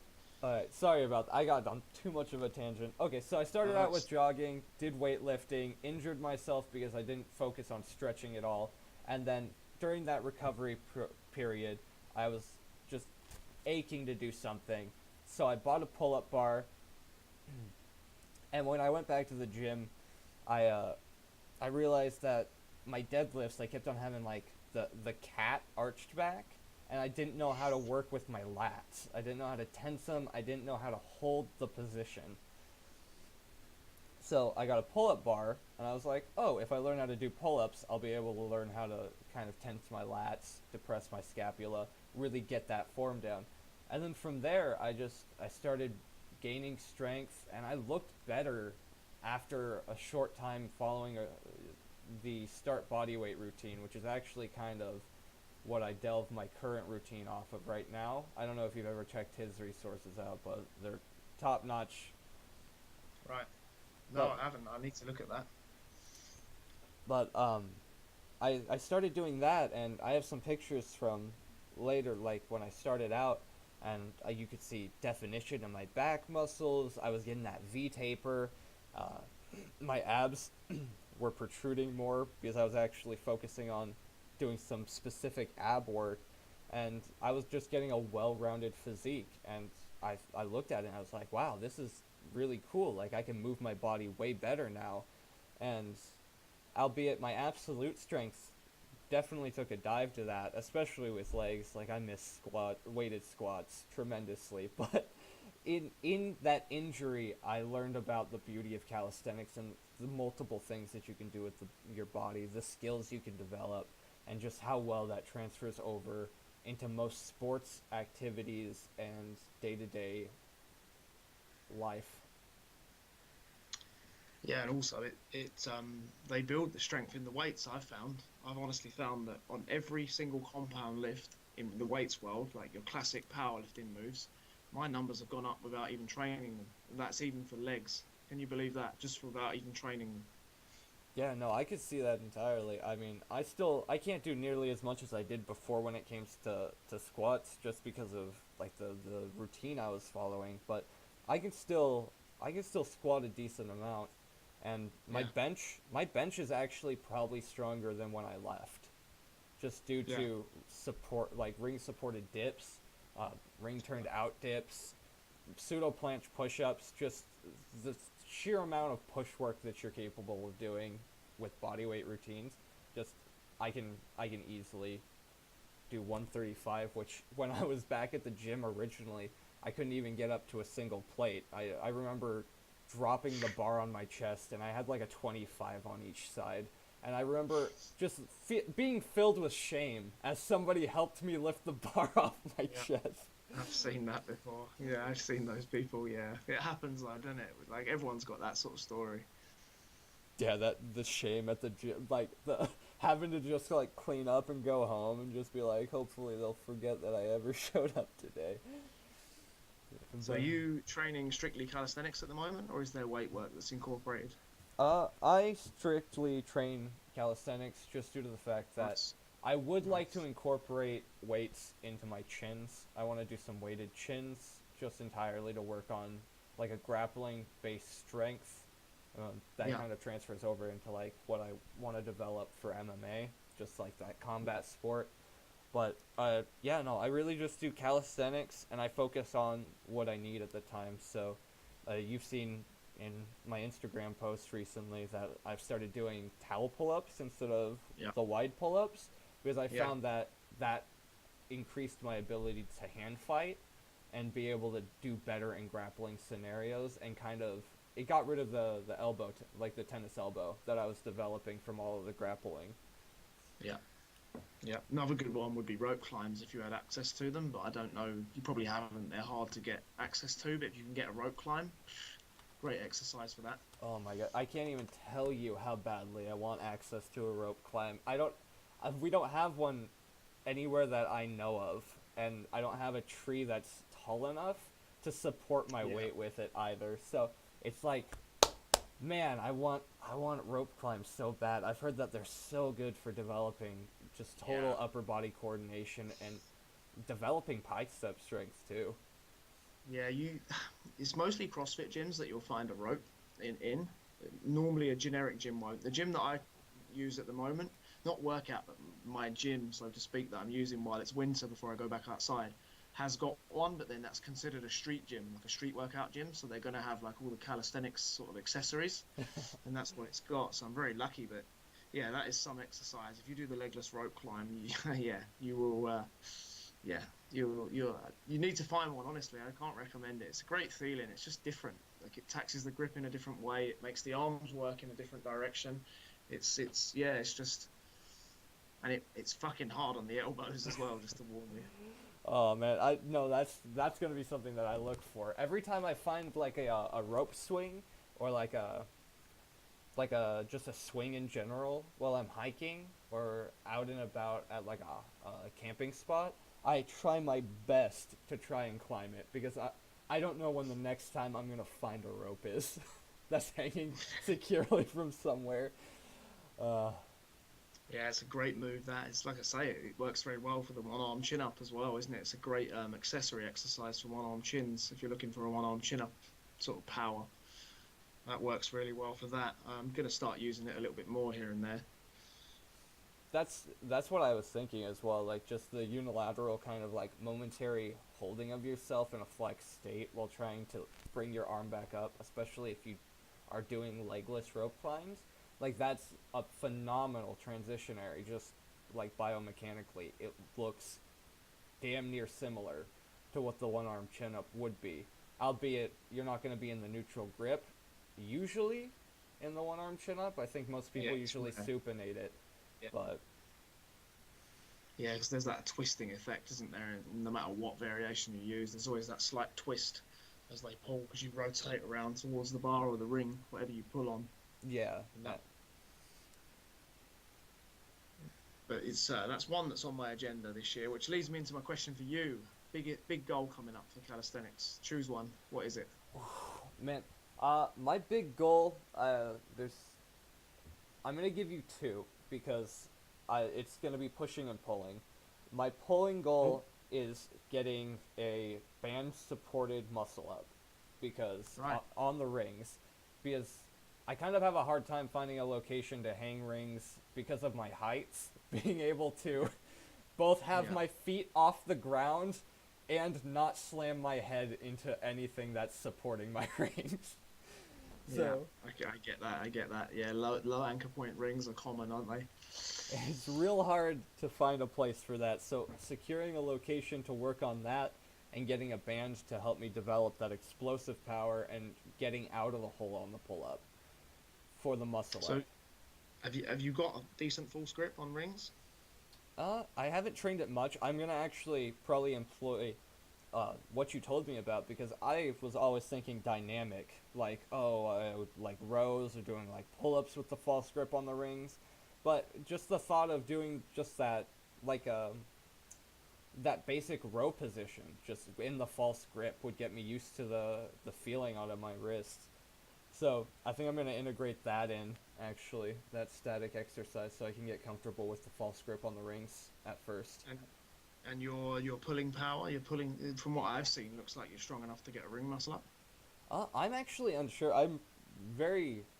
I feel like my pulling power is actually pretty far behind my pushing power. So, So what's your do you know your PR on anything like with a certain weight for a certain rep range or something like that? oh, And like a pull up or a chin up or whatever. yeah. So I'm no added weight on any of them. I haven't tested a max pull besides with chins, and that would be doing body weight plus 35 on my chins for singles. So Right. Well, that's not bad at all, is it? Yeah. That I think you're strong enough for a ring muscle up. It's probably just piecing it all together. yeah, and I think it'd be really more so as well developing explosive power in it because I can't practice like like low low chest, high chest, Yeah. high pulls basically Yeah. due to the fact that you've seen I use my pull-up bar in my doorway and I have about a foot of clearance before my head slams into the ceiling. Yeah. Yeah. The only way you can do that on a doorway bar is go retraction chest to bar style, like that perfect pull up style, where you've got a slight arched back, and that's not really going to carry over to muscle ups. Yeah, so I think I need to definitely get out. There's a park, probably about a quarter mile down the way that has an outside pull-up bar, and that's usually where I'll practice my explosive pulls, but I don't get out there that often, especially with how much it rains, but that's no excuse. I should be getting out there more. I thought it rained in England all the time. At least that's what a lot of Americans say. That it rains in England. I don't know. I'm Yeah. in one of those states that it's almost always constantly in a state of raining. Whereabouts are you in America? Where? It's Oregon, isn't it? Yeah, over in Oregon, and I'm located closer to like the coast side too. Like I'm not that far away from the coast, so we get all of that beautiful type of moodiness coming in. So you're north of California, aren't you? A little bit. Yes, sir. I see. I can kind of picture where you are. Yeah, West Coast, right? Yeah, so West Coast, we're the state above California and right below Yeah. Washington. Yeah. See, right. I see. Yeah, that's where I pictured. My American geography isn't too bad as it goes. Let me tell you, 'Cause my I- European. Oh, sorry, sorry. No, for no, I was just interrupting. going to say I had a friend that toured America a couple of months ago. He literally toured the whole of America, so I was always on the phone to him. So I knew he literally saw everywhere. So that's why I know. Wow, no, did he have fun? Oh, he loved it. He loved it. Started in New York, went to Nashville, and then Nashville. I think it was Colorado. He went all around, then to LA, California, and then up to Denver, Chicago, and then back round like a loop, going all the way down. He just didn't go Florida. Florida was one of the places he didn't hit, but he went from New York through to sort of Texas, and then across like that Arizona, and around. Ah, that was a good loop. He loved it. Like he said, LA was probably one of the most amazing places to go. So much so that we're planning a trip out there next month, actually. Really? Nice. Yeah, I should be. I'll be making my LA debut. Well, what are we today? We're the 21st. Oh, I'll have done it. I'll be on my way back this time next month. Wow, that's. I hope you have a blast. I think LA is definitely going to be like the pinnacle West Coast, kind of that's the Hollywood movies. That's American movies. That's how they paint it. That's gonna be like exactly what you think it is. It's gonna be beautiful. You're gonna have a blast there. Yeah, I hope so. And of course, Muscle Beach is there, isn't it? Oh yeah, yeah it is. And you've got like all the bars and the metal rings. So I'm going to be doing some serious sessions out there. I'm going to film some stuff as well. I was gonna say if you don't, you're missing on an opportunity there. Yeah, it's on our agenda because he sort of trains alongside me as well. So we're going to film some stuff and whatnot. We're only there for 7 days. It might not even be long enough. We've got an 11-hour flight to get there. But If you do get the chance though, I can't remember. I think it's Anorak. Maybe Atra? No, that is definitely not at. Uh, it's this gentleman that's based heavily in calisthenics, but he used to do something called the Traveler Rings, and I'm pretty sure they're very prominent in California as well. I don't know if you've heard about them, but I Right. feel No, no. it's like imagine a swing set for adults. Like you run and you hold this. It looks like a gymnastic ring, and you just run and you just swing on it, and then you come back down and you gain momentum with it as you run across the sand. And people usually will do tricks off of that, but Oh, I see. yeah, it's a I don't give it justice with how I describe it, but it would be something that if you have the chance, you should definitely check them out. Yeah, definitely. Like I say, I'm all for like ideas and things to go on the to-do list out there. It'll be interesting, very interesting indeed to go out there.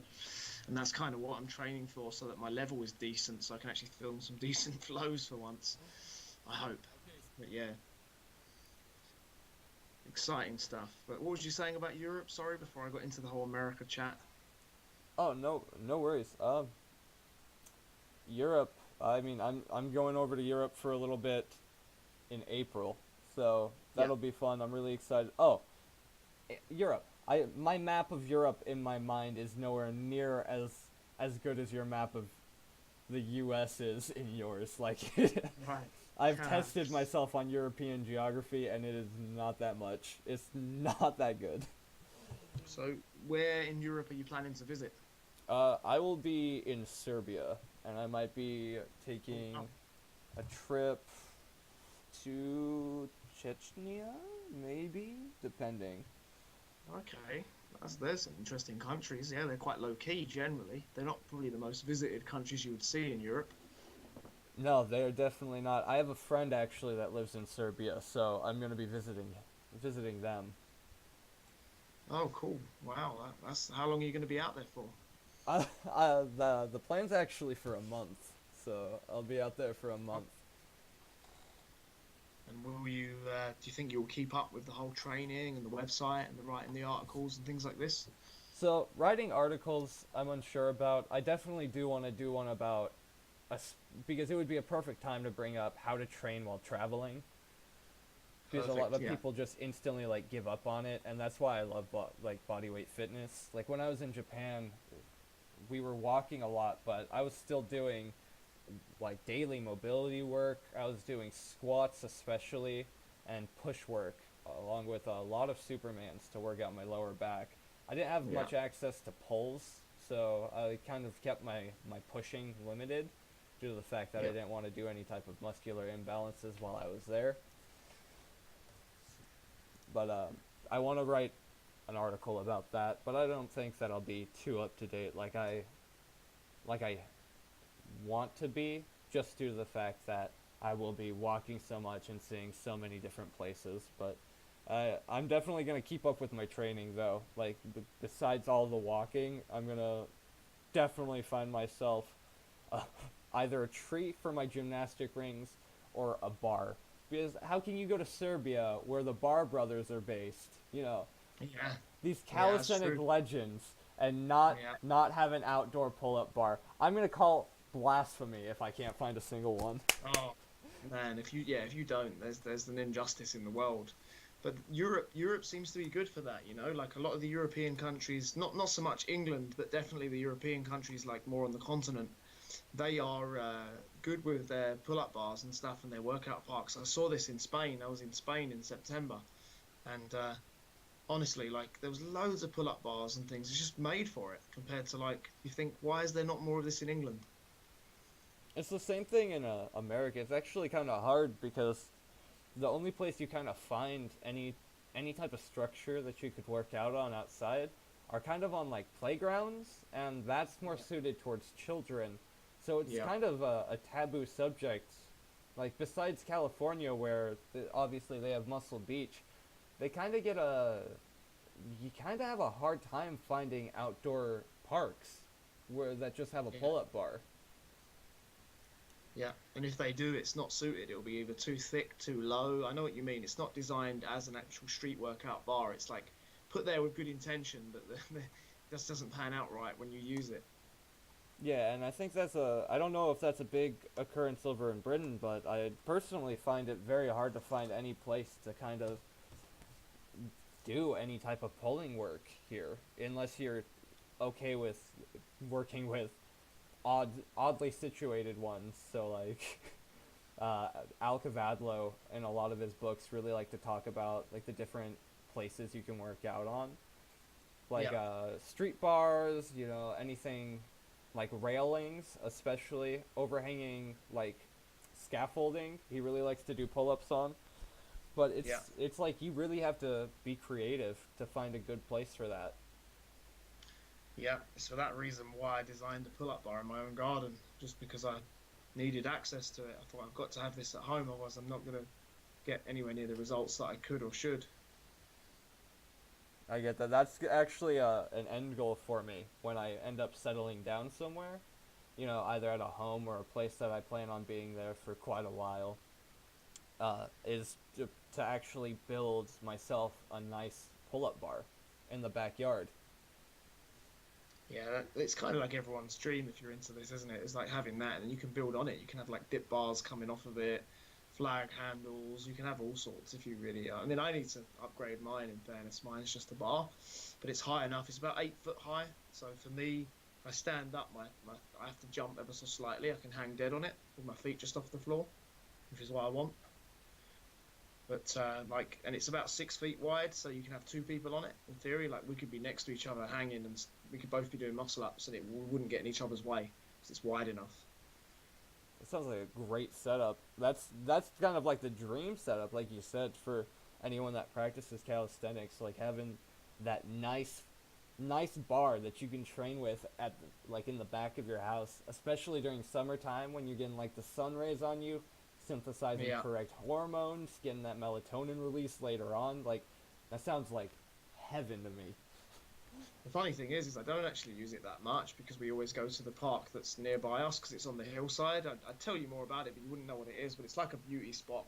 The track that's up there was used in the 2012 Olympics for the mountain biking because it overlooks the whole coastline. Wow. But there's the park there, and I pretty much spent the whole summer up there with my crew, if you can call it that, like the 4 or 5 people I train with. And a lot of the videos that are on if you go on my Instagram and I'm outside, there's like a monkey bar type frame, silver bars, all the old muscle up clips I do, that's up there, that park. We just went there because it's just, yeah, just scenery and nice to get away from home. Again, the same old thing, you're at home, people distract you. I don't know, it just doesn't feel, I like to get out, get away, change of scenery a little bit. You know, I get that entirely. And I'm going to have to go back through your Instagram and start checking up through all of the different areas so I can kind of get a feel for where you're talking about because it sounds like a really pretty place. Yeah, there's a few, yeah, without going into too much detail, there's a few posts from up there. A lot of what I've took and done has been done up in that place. I think there's one where I'm doing Russian dips from ages ago. It's like 2017, I think. Ooh. They're really shitty form Russian dips, like the first time trying them. But you can see in the background that the hillside kind of goes down. You've got the waterway in the background, like it's like the mouth of a river opening up into the North Sea, actually, where England kind of opens out towards France and the Netherlands and Belgium. It's sort of that kind of creek. You can see that in the background of there, and it's in the same park. It's like a bike trail. Think of it like a nature park. It's like one of those, but it's got like workout bars in it. Okay. It sounds like a fantastic environment, especially to train in. Like, especially if you have some other people there with you, like you said, you have like the crew with you, Yeah. if you'll call it that. Just Yeah. a good place to kind of let everyone have some space, get some fresh air, get nature soaking into you, and train hard. It sounds Yeah, we beautiful. we spent hours. We spent hours and hours up there many times because it's just nice. You get the shirts off. You know, people will come by and watch you doing things, and they're kind of like, "Oh, what's this? What's that?" So you can drum up some business that way. And believe it or not, I've had a couple of people get in contact with me just from seeing my stuff up there. They're kind of going, "Oh, you know, what is this? Do you teach it? Do you do this?" I'm going, "Yeah, I do. Like, follow my Instagram or here's my phone number," and you can drum up some interest. So sometimes training outside in the public eye can be a good thing. I've found that's the thing. If you can find bars that are in like because where they're situated, there's like paths that go past. People are often on dog walks, or the kids are just walking past. There's a kids' playground not too far away. So there's always people around in the summer. It's always quite busy. So they walk past and they see us doing all these kind of things like lever work or whatever it is, handstands, muscle ups, anything.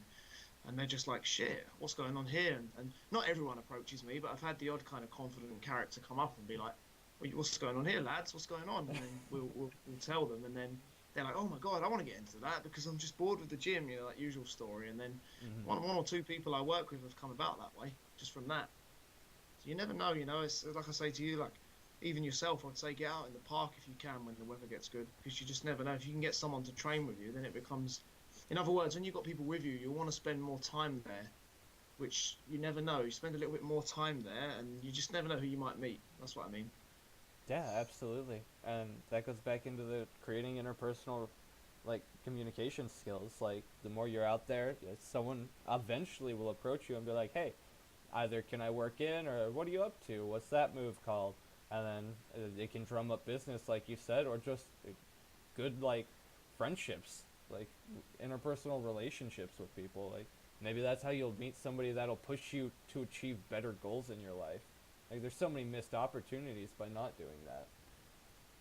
Oh, it's yeah, it's crucial. It's crucial to give people the time of day. I always think that inspiration's all around us. You've just got to be perceptive enough to see it, Absolutely. And because someone can speak to you and you can be like, "Oh, what does this guy fucking want? I don't want to talk." I feel like that sometimes, but you know, you read between the lines. You think, actually, that was really brilliant what that guy said, and I can apply that to my own life. So I'm really glad I met him and things like that.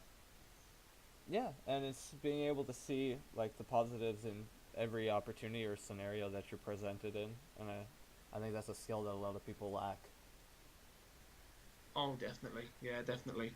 I think they're too close-minded a lot of the time. They sort of think if I can't see the benefit of something now, therefore it's not worth doing. It ties into what we said earlier about, you know, like I don't know, like you said about the ring muscle ups. That well, the full grip's difficult, so therefore the ring muscle up's miles away. Well, not really. Figure the full grip out, and then all of a sudden you've probably got the strength there. Just a couple of groove techniques. Sometimes a trained eye is invaluable with that sort of thing, but people just don't want to either seek it out or they just don't know what to do, or they're not patient. A combination maybe.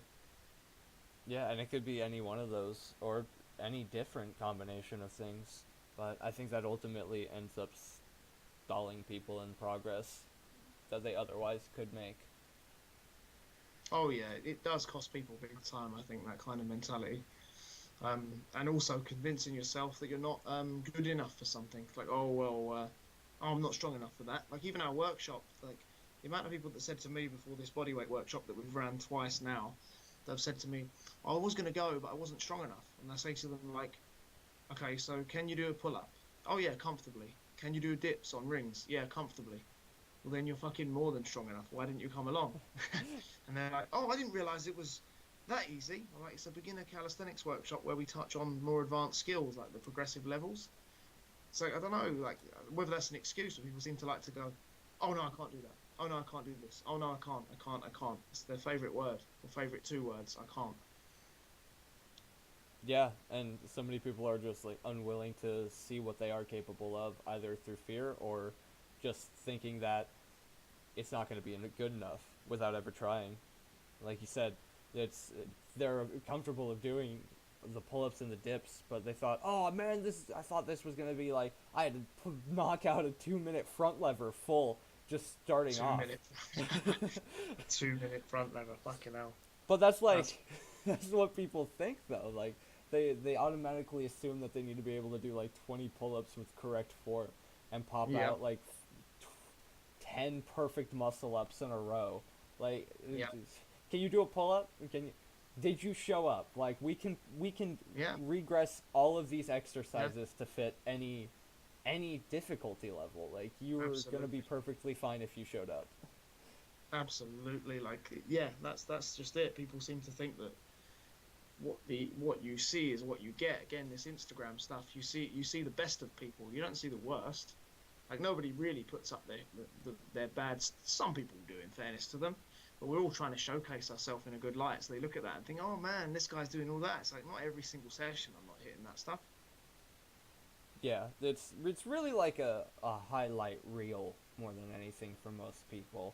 Like, Yeah, no one wants to show the set where your hand got uncomfortable and you end up having to drop to like 2 reps because your hand started spasming. Like, no one's gonna really enjoy that, and no, that's not gonna paint you as a well caveated professional. So it's yeah, no.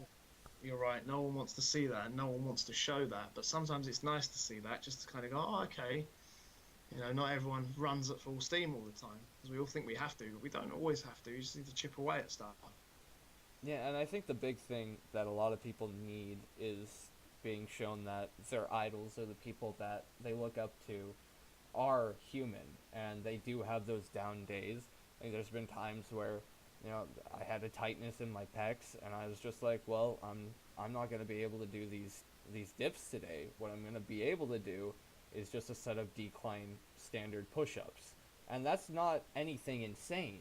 That's not like, that's not a full planche push-up that people are doing with chains around their necks. That's not cool by any means in the Instagram scene, but it is cool in the sense that while maybe someone can't do dips, they see, oh, well, he can't do dips this session. He's just going to do a couple of regular push-ups and kind of recoup. Like, it's really inspiring to see somebody not be able to achieve their goal, which sounds weird, but it's because it gives people hope that, hey, this person that I thought was unreachable is actually reachable. Like, they're human, they have those traits, they fail too. Like, what makes us different?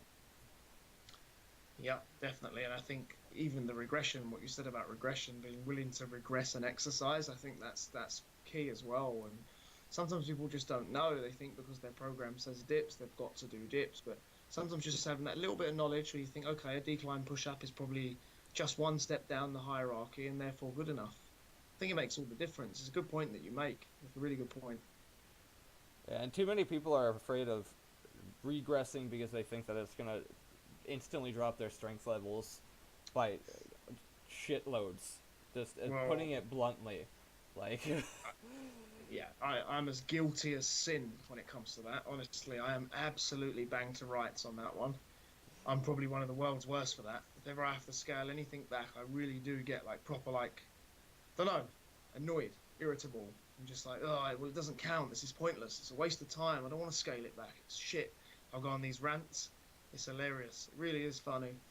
I've been slowly learning that. Slowly. I'm still not great at it. I'd say that's a weak spot of mine. If I go in and something feels bad, I'm instantly a bit like, I get it done in my heart of hearts. I'm sort of fighting that voice in my head that's going, this is pointless. Give up. Don't bother. Like, just, you're wasting your time. It's like, no, it all counts. It all counts. Just keep working. Keep working. It's hard. It's hard.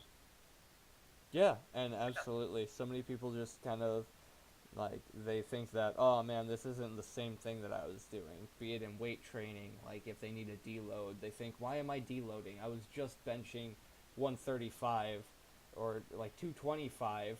Like, why am I dropping it down to 135?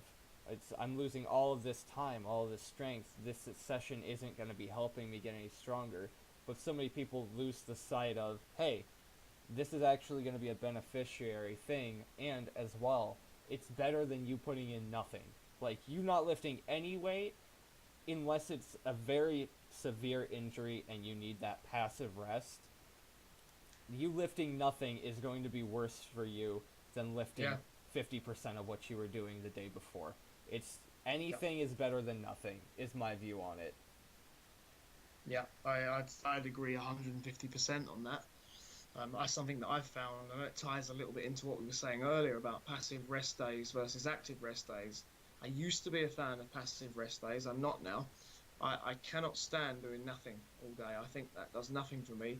Every time I've done that and I've gone into the session the day after doing nothing, I just feel rusty. I feel tight, rusty, cold, and powerless. Because if I do something the day before, even if it is like back-to-back workouts, sometimes I've done back-to-back workouts and trained the same muscles. I felt better doing that than I've done not doing it. Like having a rest day, it's a weird one. It's a weird one, but it's a bit controversial. It flies in the face of what, conventional wisdom would say. But I do find sometimes like active, like for example, since Christmas, I've been doing nothing but handstands. I missed one day of handstands since Christmas, and that's just because I was prepping for the workshop on Saturday that's just gone past, just passed. But I've been doing that, like even on rest days, I'll just do 10 minutes handstand practice, freestanding every single day, along with shoulder mobility. I think it's done wonders. It's made my shoulders feel better. It's made all the other moves feel better, just from keeping something ticking over or working on some kind of skill. The body just gets so used to doing things that it never wants to be completely passive. Absolutely, and I think for the people that are like worried about, oh, I'm gonna get bored, doing the same thing day in day out. I don't think you even have to reach that same level of rhetoric. Like, you can walk one day, go hiking the other. You can bike another Yeah. day, go swimming. There's so many opportunities and options and avenues to actually be active down that you don't have to do the same thing day in and day out. I'm personally a fan of it because it kind of lets you allot your time more accurately for it. So like, Yeah. and achieve goals very set. So like you said, doing the 10 minutes of handstand practice and doing shoulder mobility, that's going to do wonders for you achieving your goal of doing the freestanding handstand push-up. Like, absolutely, I have no doubt in my mind that you're going to achieve that this year, just due to the way that you're approaching the skill. Like, it kind of Well, uses Pavel Tatsulin's greasing the groove. I don't know if yeah. you know much about that, but Yeah. being a pull-up master over there, I would assume that you know quite a bit about it. Yeah, I think that's a good. I think that's a really good grease the groove. The only errors I've made with grease the groove was that I always used it on exercises that were too intense. So I thought it'd be a good idea to do grease the groove on things like front and back lever, which is just silly, so fucking silly. I wouldn't do it on pull-ups or push-ups or dips. Oh no no no! Me at Mr. Ego over here had to try and do it on front and back lever. Just stupid. So I burnt myself out. So yeah, it was my own fault. I remember doing it on back lever. I was like, I'm going to do advanced tuck holds, 5 to 10 seconds, like 4 to 6 times a day, 7 days a week. But these advanced tuck holds back in the day were literally like all-out efforts. I'd be like breathing, fighting, gritting my teeth. No wonder it didn't work for me because they didn't follow it how it was supposed to be outlined. But I've told a lot of other people to use that, and they have.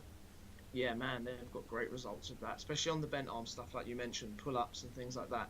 I've never actually ran it myself, believe it or not on basic exercises. Maybe I should.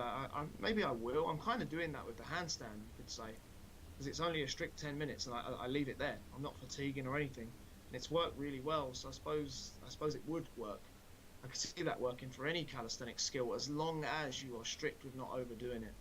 Yeah, and I think that's actually how most of the people approach it. I remember Pavel, along with the gentleman that wrote How to Defy Gravity, they both kind of Oh touch yeah, on greasing the groove. By the way, if you haven't read that book, I severely suggest it. It's basically like oh, a textbook on I've read calisthenics. it.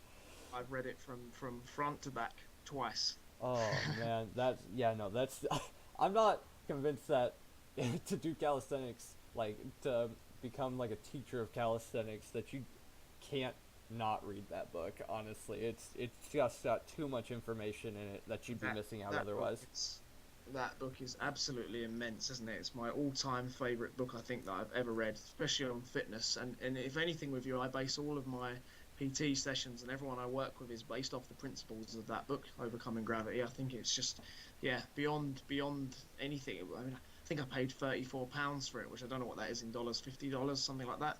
And it was probably the best money I've ever spent, I would say, in all the things I've spent money on. Absolutely, and I want to buy a physical copy of it as well because I just want to be able to have it on hand at home at any point in time if I need to make a reference to it. There's just too much good information in that book.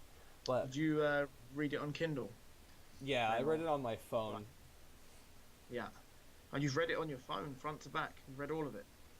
No, actually, I think I'm about halfway through it. I Right. intermediately like change it between different books. So Yeah. sometimes because of how dry the content can be produced a little bit, I'll Oh, of start like course.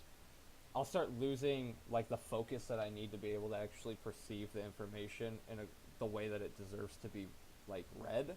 So I'll be like, okay, so it's about time that I read something a little bit different, kind of get me off of that, so I can come back with a fresh mind to it. So I've been doing that on and off about it, but even halfway through the book, there's more than enough information to make me feel like, wow, there's so much more that I could learn about this. Yeah.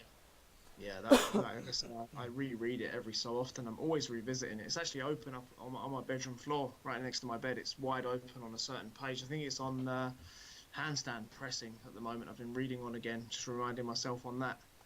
But like yeah, like you say, it's a one for life. That's an encyclopedia. Like that's got everything you could ever need, no matter what level you get to. And that's what I love about that book. I don't know if you've got far enough to where it's got the exercise library section, but in there's loads of levels. So it categorizes everything. So it'll be like level one body weight squat, and it will go up to like how much weight you need to use on a pistol squat to be at level 10, level 11, and things like that. Like the planche is level 11, a front lever's level 8, a back lever's level 7, that kind of thing. It difficulty scales everything. I love it. Yeah, absolutely, and it's like you said, invaluable to anyone. Even if you use weights, just being able to learn some of the principles that they present in there, and being able to figure out how bodyweight training could be scaled, especially on like a gymnast or Olympic level. So it's really an eye opener for anyone within the business on how bodyweight training could and can be done. Yeah, and it's almost limitless, isn't it? The progressions in there would last people a lifetime. I look at some of the moves and I think it's going to take me from where I am now probably another 5 or 6 years to even get close to that. It's ridiculous. Like you think I've got like 2 or 3 years under my belt already of proper training. That's nearly a 10-year journey. It's crazy, if not more. Yeah, and that's not even getting into like the reverse iron cross, like where they're suspending themselves upside down, Oh just yeah, the straight handstand cross. arms. Yeah, It's yeah. just it's humbling to see, honestly. But I love all that stuff. Yeah, that book's yeah. You've mentioned that book. You can just tell like yeah, that book's there's detail and then there's that book. I think that book's on another level. I love detail, but that book really gives a new meaning to detail. yeah, no, it definitely does. There's like starting with bodyweight books, kind of like convict conditioning, a Yeah. lot of the Danny Cavadlo books, and then you get like to intermediate, advanced, where it's like I'm gonna say that book's intermediate because advanced would actually just be reading textbooks on proper like progression based theory, like exercise theory. And even then, I would put it up there with textbooks. So it's definitely in the intermediate advanced reading level Yeah, for training. yeah. You think that 90% of people that are going to read that book are not going to need a lot of the progressions that are in there, like the late progressions. Not many people are going to get to those really high scale things. Like I said, I don't think if you've not seen them, I won't spoil the surprise. But there's some immense levels down the line, like how you can just go from a front lever hold and where that leads to beyond that. Like the combinations of how to enter and what to do, and I love that. I love that because there's so little info out there on that. There is, and I think it's a resource that more people honestly need to take advantage of. But actually, before we continue on, it's we've reached about a certain point where we need to start closing it up a little bit. I got to get to a couple other errands today, but No we've had problem, no problem. a fantastic chat. I do want to end it off with you telling me about any type of upcoming projects you have, social media that you want to plug in, anything. I want you to talk about where you're at, where people can contact you, and what you're up to. Cool. Well, thank you very much for giving me the platform to do so. Yeah. So what I'm up to, the big thing this year is the workshops. So in the UK, of course, we ran our first one in November. So it's just a bodyweight calisthenics workshop, like an introductory, where we cover all the bases from the handstand to warming up to mobility drills to the muscle up on rings and on the bar. We touch on levers and straight arm strength, pistol squats, Nordic hamstring curls. All of that's covered in the workshop. There's games, there's competitions. Just because me and my sort of business partner, if you can call him that, Ollie, that runs the workshop with me, felt like there was nothing like this in the grassroots level in the UK. So we thought, well, here's a bit of a niche. Like we've taught enough people now. We could put two passionate minds can come together and create something good. So we took the chance in November, and it went really well. We sold it out, and a lot of the clips of that are on my Instagram as well. So, and we ran our second one literally just Saturday, just gone, but both in the same place in Norwich. But what we're looking to do now is kind of take it across the whole UK. So there's 4 dates, I believe, in April. So in April, we're going to run every Saturday in April. We're going to be doing a workshop. There's going to be one in North London. There's going to be one in Bristol. There's going to be one in Manchester and another one in Norwich, I believe, which is going to be more of an intermediate one. So the main aim there is to literally take this across the whole course of the year and probably do some summer workshops outside in Essex, which is where I'm based as well, all along those natures. From a personal training and business standpoint, it's project wise, I'm looking to write a muscle up ebook, which is what I was going to probably talk to you about at some point, having, as you wrote, an actual ebook with the design side of it. Because I do feel like I've got an awful lot to offer now, because I've trained the muscle up so much. Like I was saying earlier, when people said I'm obsessed with it, I do feel like I really, really, really know my stuff with muscle ups. Like I can get someone a good muscle up. If I coach someone, I guarantee I can get someone with the right conditions a muscle up. So the muscle up ebook is on the agenda, and yeah, just to sort of keep helping people, increase the client base. Maybe long term, I'm looking to sort of open up my own studio or gym. I want to sort of start working on my own instead of working out of someone else's gym. That's probably the end of 2019, maybe 2020 goal. It's probably a little way off yet, but I've got it in my sights. But that's my main project. So in terms of where to find me, straighttalkingfitness.com is the website. Like I say, on there you can find a mixture of all sorts of stuff. It's mostly getting more towards calisthenics, but I'll never have it completely calisthenics. It will always be health, personal development, wisdom, sometimes rants, hence the name. I like to stay true to the name. I try to keep it straight talking. I just say what I think. Instagram is at straight_talking_fitness. Find me on there. Like I say, I'll always DM back anyone that messages me. I love to talk shop. If you do want to ask any questions about calisthenics or whatnot, leave a comment on the blog, or you can email me at straighttalkingfitness@gmail.com. I always get back to every email I receive. So yeah, it'd be great for anyone who wants to get in touch with me that way to do so. Well, that was awesome, and it was really great talking with you, James. I'm glad that we actually got this set up, and there's so many more questions that I have, but due to the time limit that I have, we might have to do another one later down the line. But thank you for giving us in on the events that you're planning on doing. I hope people can show up and learn from you. About the ebook, I'm hoping to be able to help you out with that. Everyone knows that this muscle up ebook is going to be great. You have, like you said, more than enough information due to the tremendous amount of work and time that you've put into the muscle up. I think anyone would be lucky to be able to read the information that you're going to be able to present in that book, and I'm very proud to be able to help you with it when you have something for me to kind of work with and help you on the design side of that. No, thank you very much, Nick. Like I say, the pleasure's honestly mine. I'm always happy to come on and talk shop. And I'm not just saying it. Everyone always says it at the end of these kind of chats. Oh, I'd love to come on again. I would, honestly. Just let me know. We'll chat again and we'll go over more details, honestly, because I feel like there's still a lot more we could talk about. Definitely. So I'd love to do that. And like I say, all your projects as well that you're working on, feel free to send them over. I'll review them. And I'm more than happy. And we need to work on a couple more guest blog things. I've not forgotten about your front lever idea, by the way. I'd just like to say, I know that seems to have been passed behind, but I'm still very much aware of that as well. So it's on my to-do list. I will draft something up for you as well. Well, I look forward to it, and I bet all of the readers are as well. And again, thank you, and I can't wait to talk to you again. I hope you have a great rest of your day, James. Awesome. You too. Take care, Nick. Good talking to you. I will speak soon, no doubt, yeah? Stay safe, and I'll see you again soon. Just keep telling them the truth. Keep it up. Will do. Awesome. See you soon. See you, James.